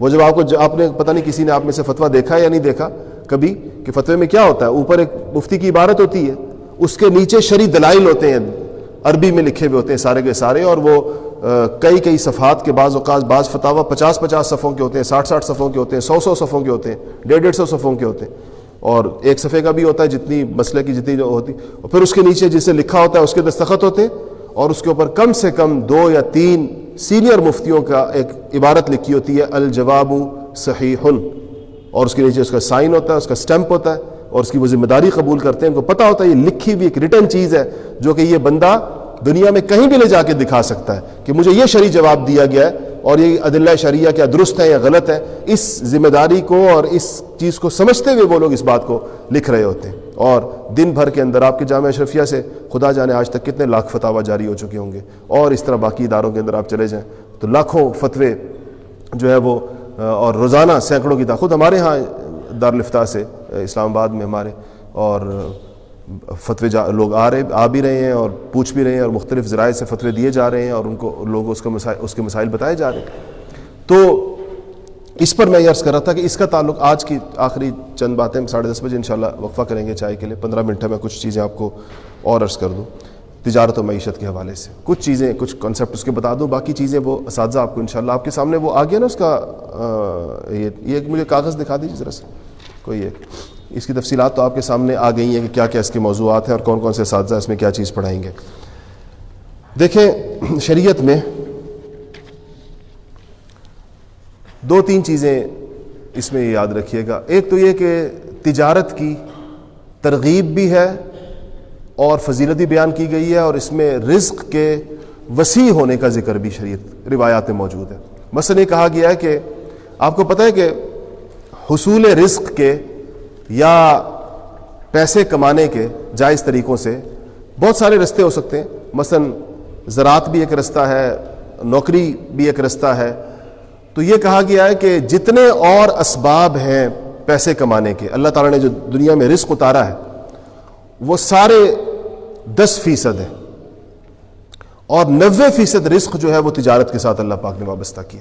1 اور 9 کی جو تناسب ہے وہی یہی قائم ہوتی ہے کہ اللہ پاک نے دنیا میں جتنا رزق اتارا ہے, انسانوں کو جتنا کچھ دینے کا فیصلہ کیا ہے, اس کے لیے جو تجارت کا ذریعہ ہے 90% اس کے ذریعے سے دیا جائے گا, اور 10% جو ہے وہ باقی ذرائع کے ذریعے سے دیتا ہے اللہ جل شانہ, اس کی سنت ہی ہے.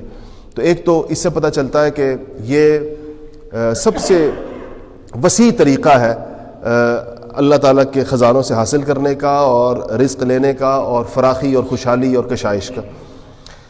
پھر اس کی ترغیب ہے اور مسلمانوں نے اس کو کر کے دکھایا, اور شاید حضرات صحابہ کی سب سے بڑی تعداد اسی پیشے سے وابستہ تھی. یہ جو حضرات عشرہ مبشرہ ہیں جو سب سے افضل ترین صحابہ کا گروہ ہے, یہ ان میں سے 6 تو کم سے کم باقاعدہ تاجر تھے جو تجارت کیا کرتے تھے.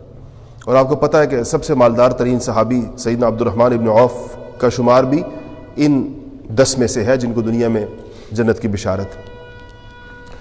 تو اس تجارت پر شیخ الحدیث مولانا زکریا صاحب رحمۃ اللہ علیہ نے جیسے باقی چیزوں کے فضائل پر کتابیں لکھی ہیں, فضائل اعمال آپ دیکھتے رہتے ہیں, فضائل ذکر, ان کی ایک چھوٹا سا رسالہ فضائل تجارت پر بھی کہ تجارت کے کیا فضائل اور اسے کرنا.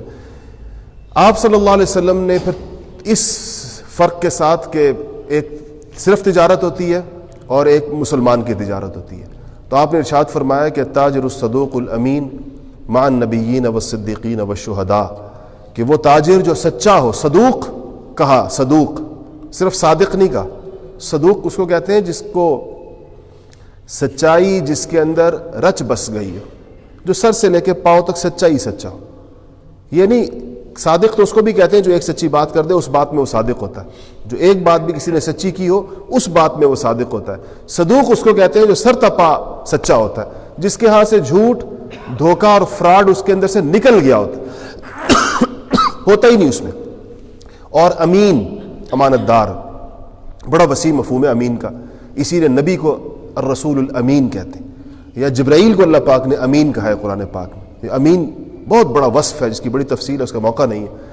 تو تاجر کے ساتھ یہ دو صفات رسول اللہ صلی اللہ علیہ وسلم نے لگائی کہ التاجر الصدوق الامین، صدوق بھی ہو امین بھی ہو، مع النبیین والصدیقین والشہداء. قیامت کے دن اس کا حشر اللہ پاک نبیوں کے ساتھ، صدیقوں کے ساتھ اور شہیدوں کے ساتھ کریں گے. اتنی بڑی یہ فضیلت ہے کہ اس سے زیادہ بڑی کوئی چیز نہیں ہو سکتی. اور پھر فرمایا اس کے بالکل دوسری طرف چلے جائیں تو ایک اور حدیث ہے کہ التجار یحشرون یوم القیامت فجارا، کہ تاجروں کو قیامت کے دن فاجروں کی صف سے اٹھایا جائے گا. فاجر اس ڈھیٹ گناہگار کو کہتے ہیں جس سے زیادہ سخت گناہگار کوئی اور نہیں ہوتا، اس کو فاجر کہتے ہیں. جو اصرار کرنے والا اپنے گناہوں پر، گناہوں سے کبھی توبہ نہ کرنے والے کو فاجر کہا جاتا ہے. کہا کہ یحشرون یوم القیامت فجارا الا من اتقى وبر، سوائے اس کے کہ جو اللہ تعالیٰ وصدق وبر، سوائے اس کے جس نے تقوی اختیار کیا، صداقت اختیار کی اور نیکی کا رستہ اختیار کیا. ان تاجروں کے علاوہ باقی تاجروں کے بڑے برے حشر کی طرف بھی اشارہ فرمایا. اور اگر کوئی دوسری طرف آ جاتا ہے تو اس کے لیے اتنی بڑی ایک بشارت کا بھی آپ صلی اللہ علیہ وسلم نے ذکر فرمایا. یہ تو اس سے پتہ چلتا ہے کہ دونوں رستے ہیں تجارت میں، یہ دایاں رستہ بھی ہے اور بایاں رستہ بھی ہے. اب ہمیں اس بات کی ضرورت ہے کہ ہم اس کی اس تفصیل کو سمجھیں کہ اس کی جو ٹیکنیکل ڈیٹیلز ہیں. تجارت میں 3-4 قسم کے معاملات ہیں جس پر ہم ان 2 دنوں میں آپ کے ساتھ گفتگو کریں گے، جو 3-4 قسم کے بڑے معاملات ہوتے ہیں. دیکھیں، ایک تجارت میں ہوتی ہے شراکت داری، جس کو پارٹنرشپ کہتے ہیں. پارٹنرشپ کی 2 قسمیں ہوتی ہیں، ایک ہے کیپٹل میں پارٹنرشپ اور ایک ہے پروفٹ میں پارٹنرشپ. کیپٹل میں جو پارٹنرشپ ہے، یعنی آپ نے پیسے ملائے، اس نے پیسے ملائے، کسی بھی تناسب سے 2 یا 2 سے زیادہ بندے ہوں، اس کو ہمارے ہاں شراکت داری اپنی ہماری زبان میں بھی کہتے ہیں، انگریزی میں پارٹنرشپ بھی کہتے ہیں. اور ہم لوگ آج کل کی اصطلاحات میں اس کے لیے مشارکہ کا لفظ بھی استعمال کرتے ہیں. جو بھی شرکت کی مختلف قسمیں، شرکت الملک اور شرکت کی دیگر اقسام، اس کی تفصیلات ہیں. ایک شرکت ہی کہہ لیں اس کو، اگرچہ وہ یوں شرکت تو نہیں ہے، لیکن وہ یہ ہے کہ آپ دونوں پروفٹ کو شیئر کر رہے ہوتے ہیں، کیپٹل نہیں شیئر کرتے. کیپٹل ایک کا ہوتا ہے، جو ایک مشہور شکل ہے کہ ایک بندے کا کیپٹل ہوگا، دوسرے کی سروسز ہوں گی. تو ایک نے کیپٹل ڈالا ہے، ایک نے سروسز ڈالی ہیں. اس کے نتیجے میں جو پروفٹ ارن ہوا ہے اس کو دونوں شیئر کرتے ہیں ایک پری ایگریڈ ریشو کے اوپر. وہ ریشو آپ پر چھوڑ دی ہے شریعت نے. وہ 10-90 بھی ہو سکتی ہے اور 50-50 بھی ہو سکتی ہے اور 40-60 بھی ہو سکتی ہے، 30-70 بھی ہو سکتی ہے. اس کو ہماری زبان میں عام لوگ بھی کہتے ہیں، اس کو مزاربت کہتے ہیں. مزاربت کا مطلب یہی ہے کہ پیسے ایک طرف سے ہوں گے، دوسری طرف سے سروسز ہوں گی، ایسٹ مینجمنٹ ہوگی اور کام کاج اس کی طرف سے ہوگا. اس کے کچھ احکامات ہیں جس کے ذریعے یہ جائز بھی ہوتی ہے، ناجائز بھی ہوتی ہے. اس کا منافع حلال بھی ہو سکتا ہے، اس کا منافع حرام بھی ہو سکتا ہے.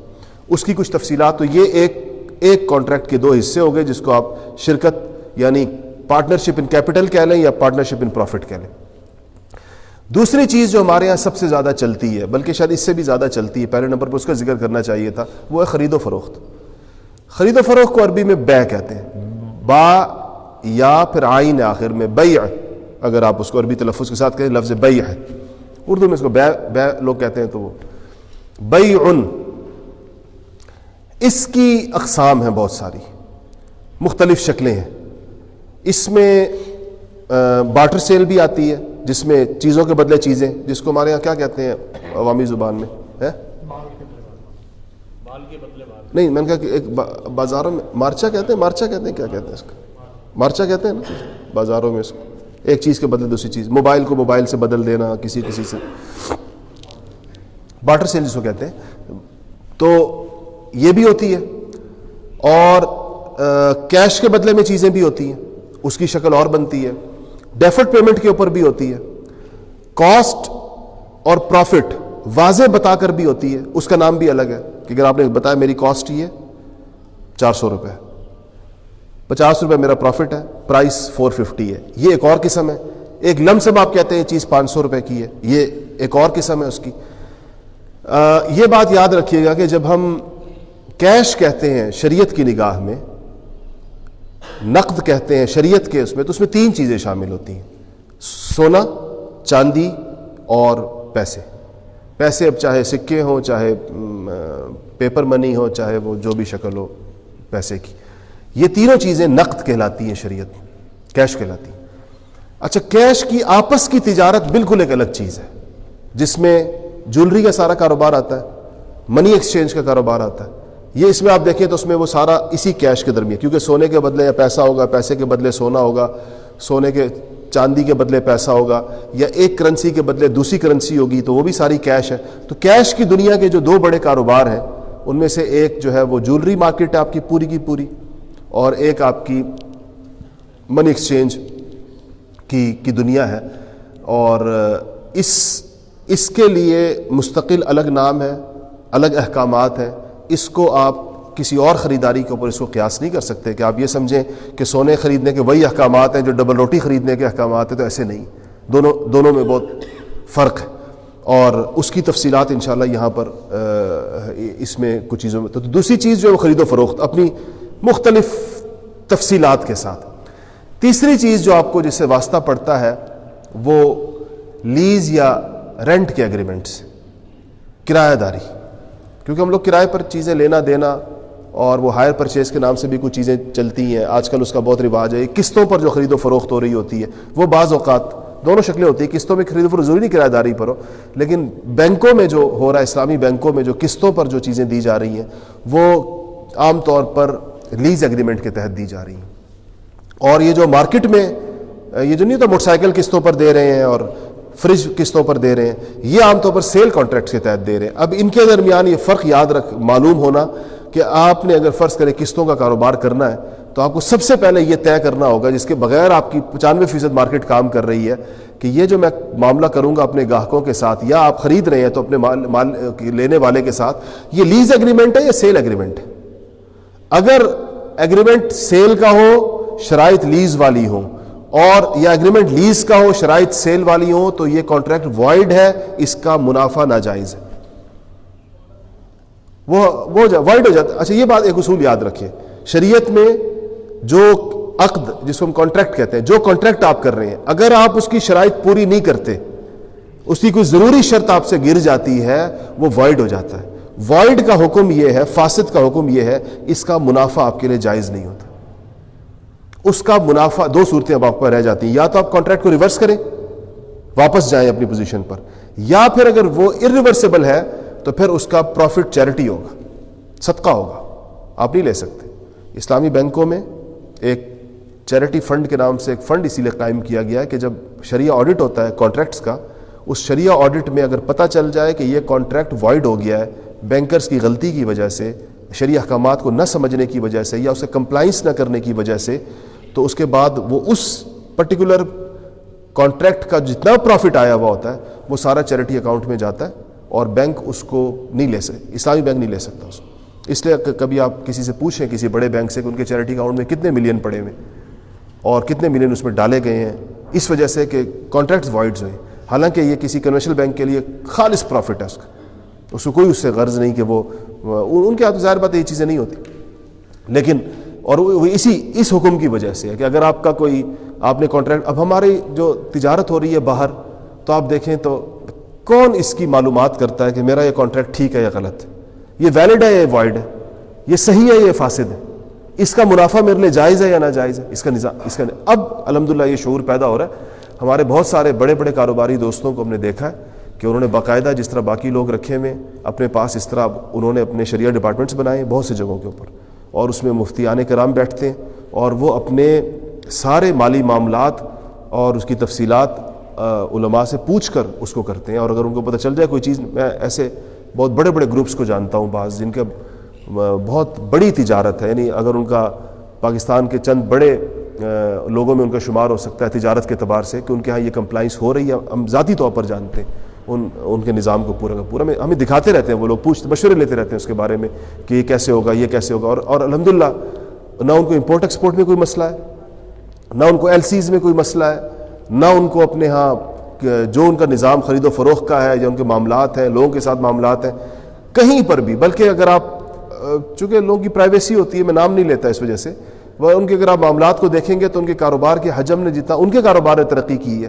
کسی اور نے اس طرح کی ترقی نہیں کی ہوگی.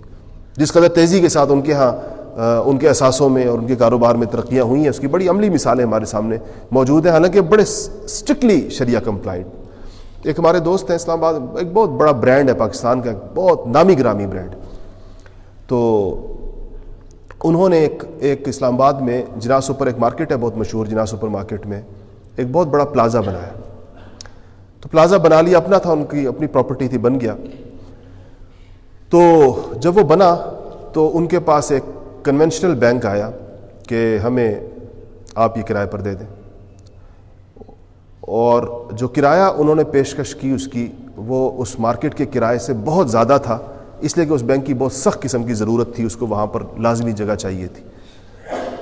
تو انہوں نے میرے پاس آئے پوچھنے کے لیے، تو میں نے کہا نہیں، آپ کنونشنل بینک کو تو نہیں دے سکتے، جائز نہیں ہے آپ کے لیے. انہوں نے ان کو بتا دیا. انہوں نے سمجھا شاید جس طرح ہوتا ہے مالکوں کا طریقہ کار کہ شاید کرایہ کم ہے تو اس لیے یہ بہانہ کر دیا، تو انہوں نے کرایہ بڑھا دیا اور بڑھا دیا اور اتنا بڑھا دیا کہ وہ صاحب تھوڑے سے انسان ہے نا، تھوڑا بے چین تو ہوتے، دوبارہ میرے پاس سے وہ چیز جائز تو نہیں ہو گئی، وہ تو ناجائز ہے. کہتے ہیں ٹھیک ہے جی، وہ ناجائز ہے تو نہیں، ناجائز کام تو نہیں کرنا. تو 8 مہینے یا 9 مہینے ان کا وہ تیار بالکل فرنشڈ پلازا خالی رہا، اور وہ بہت بڑی مقدار تھی کرائے کی جو ان کو آنی تھی، 50 لاکھ تھی یا 55 لاکھ تھی یا کتنی تھی. تو بڑے حوصلے کے ساتھ وہ بیٹھے رہے. اچھا، وہ اور اس 7-8-9 مہینے میں اس بینک نے ان کا پیچھا نہیں چھوڑا، مسلسل آ کر رہے ہیں کہ جی اب کر لیں، ہمیں اتنی جگہ، اتنا سپیس ہمیں اکٹھا پھر کہیں نہیں ملے گا، ان کو پورا چاہیے تھا. تو خیر 9 مہینے کے بعد انہوں نے اس کو کرائے پہ دے دیا، اور جو اس بینک نے پیشکش کی تھی اس سے بہت کم کرائے پہ دیا، نہیں گیا، اس قیمت پر نہیں جا سکا وہ. لیکن ان پہ بالکل اثر نہیں تھا اس بات کا، اور ہو گیا. مجھے تھوڑا وہ تھا، میں نے کہا بڑی اس کی مجاہدہ اس بندے کا، اس نے 9-10 مہینے میں 6-7 کروڑ کا اپنا نقصان کر لیا، جو بظاہر نقصان لگتا ہے. چند مہینے کے بعد، 2-4 مہینے کے بعد ایسا ہوا کہ اسلام آباد کے بالکل مین انڈسٹریل زون میں، جو بالکل اسلام آباد کا وسط اور قلب ہے اس میں ایک بہت بڑی فیکٹری جو کوئی 76 کنال پر مشتمل تھی، اور وہ بھی اس کا ایسا ہے، وہ جگہ ایسی ہے یوں سمجھے کہ بالکل ریزیڈنشیل ایریا کے درمیان ایک مختصر سا سب سے قیمتی ترین انڈسٹریل زون ہے پورے پاکستان کی قیمتوں کے اعتبار سے. وہ بک رہی تھی، تو ایک غیر ملکی کمپنی بیچ رہی تھی. تو جس صاحب نے لی ان کا دیوالیہ نکل گیا، جنہوں نے پیمنٹ کرنی تھی، تو وہ ان کے پاس آئے اور کوڑیوں کے مول ان کو دے دی. اور تو میرے پاس آئے تو مجھے کہنے لگے کہ جی آپ کو لے کے جانا ہے وہاں، دعا بھی کر دیں. اور وہ تو میں نے دیکھی تو ایک اتنا ہیوج سٹرکچر کھڑا ہوا ہے اس کے اوپر، اور اتنی وسیع، 76 کنال بہت بڑی جگہ ہوتی شہر کے بیچ میں. تو میں نے کہا کہ یہ آپ نے خریدی ہے؟ کہتے ہیں جی خریدی کیا ہے جی، کوڑیوں کے مول ملی ہے، کوڑیوں کے مول. تو میں نے کہا یہ عوض ہے اس پلازے کا اللہ تعالیٰ کی طرف سے. نظام ہوتا ہے اللہ تعالیٰ کا، آپ نے غیرت دکھائی تو اللہ تعالیٰ تو بہت غیور ہے. تو اس نے کہا کہ چلو پھر اپنے اوپر رکھتا تو نہیں ہے وہ کہ اللہ تعالیٰ پہ قرضہ رہ جائے کسی کا دنیا میں. تو وہ رو پڑے ادھر ہی، کہتے ہیں بالکل صحیح آپ، یہ جس طرح مجھے ملی ہے یہ ہو نہیں سکتا، کسی اور کاروباری کو بتاؤں گا وہ مانے گا نہیں کبھی بھی کہ اس طرح بھی ہو سکتا ہے دنیا میں. تو میں یہ تو اللہ کا نظام ہے.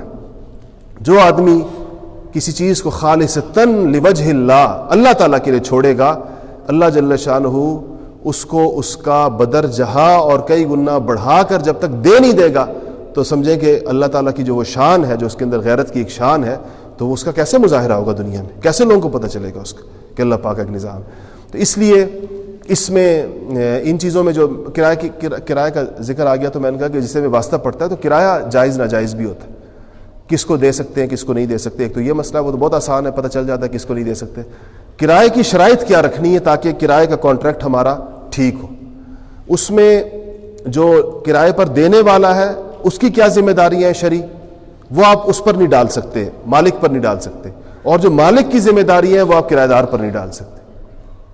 ایک مالک کرایہ دار سے وہ چیز، اس چیز کا مطالبہ نہیں کر سکتا جو بحیثیت کرایہ دار اس پر نہیں آتی. اگر وہ کرے گا تو اس کے لیے ناجائز ہوگا. جیسے ہمارے یہاں پگڑی ہے، پگڑی ناجائز ہے کیونکہ اس کی کوئی شرعی تکیف نہیں. کیا ہے یہ؟ اگر یہ کوئی رہن ہے، رہن سمجھتے ہیں نا آپ لوگ، کیا کہتے ہیں آپ لوگ اس کو، گروی ہے، تو اس کو تو وہ استعمال نہیں کر سکتا، وہ تو امانت ہوتا ہے. اور اگر وہ رہن نہیں ہے تو وہ کرائے کی قیمت کیا کرایہ ہے؟ تو کہتے ہیں کرایہ بھی نہیں ہے، وہ کرایہ تو وہ الگ سے دیتا ہے. قیمت ہے، کہتے ہیں قیمت تو اس سے نہیں ہے کہ ہم نے بیچا نہیں ہے. تو یہ کیا ہے پھر؟ یہ تو ظاہر بات ہے کہ یہ اس قسم کی جو چیز ہے اس کی تفصیلات انشاءاللہ آپ کے سامنے یہاں پر آئیں گی. اب آپ یہ جو دیکھ رہے ہیں آپ ذرا سا اپنے اس کاغذ کو دیکھ لیں کہ یہ پہلا سیشن جو 11 تک چلنا تھا ہم نے اس کو تھوڑا سا پیچھے کیا ہے, 10:30 تک کیا ہے تاکہ آپ لوگ بیچ میں چائے پی لیں, اور اس کے بعد ہم اگلا سیشن جو ہے وہ شاید 15-20 منٹ پہلے ختم کر دیں تاکہ کھانا اور ظہر کی نماز وغیرہ مسئلہ نہ پیدا ہو. ہم کوشش کریں گے کہ 12:30 اور 12:45 کے درمیان دوسرا سیشن ختم کر دیں, کیونکہ 1:30 بجے نماز ہے, آپ نے کھانا بھی کھانا ہوگا, درمیان میں وہ ہو جائے. تو اس میں آپ کا جو اگلا سیشن ہوگا یہ خرید و ایک کلاس کے لیے خرید و فروخت, وہی جو میں نے بیع کا ذکر کیا اس کی اقسام اور مختلف جو کانٹریکٹس ہیں ان کا تعارف ہوگا. اور ہمارے البرہان کے جو ناظم تعلیمات ہیں مفتی نام اللہ صاحب ہمارے نگران بھی ہیں شعبہ تخصص کے اسلام آباد میں, وہ انشاءاللہ پڑھائیں گے. ایک جو آپ کا سیکشن اے جو ہوگا فریق اول جو لکھا ہوا ہے, اور سیکشن بی کو اسی ٹائم میں پارٹنرشپ اور انویسٹمنٹ کے بارے میں مفتی اسد اللہ صاحب بتائیں گے انشاءاللہ. اور سیکشن سی کو گڈ ول, فرنچائز, ایجنسی, پگڑی اور اس قسم کی چیزوں کے جو حقوق اور اس کے جو یعنی اس کو اصل میں شریعت میں یہ جو چیزیں ہیں اس کو حقوق کہتے ہیں. حقوق, کیونکہ آپ دیکھیں نا کسی کو فرنچائز دینا ایک بندے کا حق ہو سکتا, اس کا حق ہے کہ کسی کو دے یا نہ دے, یا گڈ ول ہے اپنا نام دینا کسی کو, یا کسی کو جو ہے وہ ایجنسی دینا اپنی دینا یا لینا, اس کے احکامات انشاءاللہ یہ مفتی احمد خان صاحب ہمارے ہاں استاد ہیں البرہان میں تخصص کے, اور البرکہ بینک کے شرعی معاملات کو بھی دیکھتے ہیں, وہ انشاءاللہ یہ تیسری اس پر پڑھائیں. اب اصل موضوعات تو یہ ہے آپ کی ظہر سے پہلے تک کی ایک نشست جو تینوں سیکشنوں کی ہونی ہے. پھر ظہر کے بعد انشاءاللہ جامعہ اشرفیہ کے بڑے مشہور مفتی ہیں مفتی محمود صاحب, وہ تشریف لائیں گے اور وہی گڈ ول اور فرنچائز کو وہ سیکشن اے کو پڑھائیں گے, اور سیکشن بی کو مفتی افتخار بیگ صاحب جامعہ اشرفیہ والے وہ بھی تشریف لائیں گے, اور وہ سود اور اس کی حرمت اور اس کی مختلف شکلیں پڑھائیں گے. اور سیکشن سی کو مفتی نام اللہ صاحب وہ خرید و فروخت والی چیز پڑھائیں گے. اور پھر یہ آپ کا آج کے دن کا یہ عصر کے وقت یہ کنکلوڈ ہو جائے گا سیشن. کل جو آپ کا سیکشن اے ہے جو 50 لوگ اس میں ہوں گے ان کو انشاءاللہ سود کی حرمت اور اس کی مختلف شکلیں یہ انشاءاللہ میں خود پڑھاؤں گا, اور خرید و فروخت والی بی کو مفتی نام اللہ صاحب پڑھائیں گے, اور ہیومن ریسورس اور اجارہ یہ جو میں نے عرض کیا تھا کہ جو لیز اور رینٹ کے جو احکامات ہیں وہ پڑھائیں گے آپ کو مفتی طیب امین صاحب جامعہ اشرفیہ والے. پھر اسی طرح دوسری کلاس آپ لوگوں کی پارٹنرشپ, گڈ ول, فرنچائز والی اور پارٹنرشپ اور انویسٹمنٹ یہ اسی طرح سیکشنوں کی ہوگی. پھر تیسری کلاس پھر کل انشاءاللہ عصر کی نماز پر ہماری یہ چیزیں اللہ نے چاہا تو مکمل ہو جائیں گی. عصر کے بعد ہم نے آپ کے لیے وہ ایک چھوٹی سی تقریب رکھی ہے جس میں آپ کو اس کے سرٹیفکیٹس دیے جائیں گے, لیکن یہ ہم نے طے کیا کہ سرٹیفکیٹ ہم ان لوگوں کو دیں گے جو یہ 6 سیشنز پورے کے پورے اٹینڈ کریں گے, 3 آج کے اور 3 کل کے.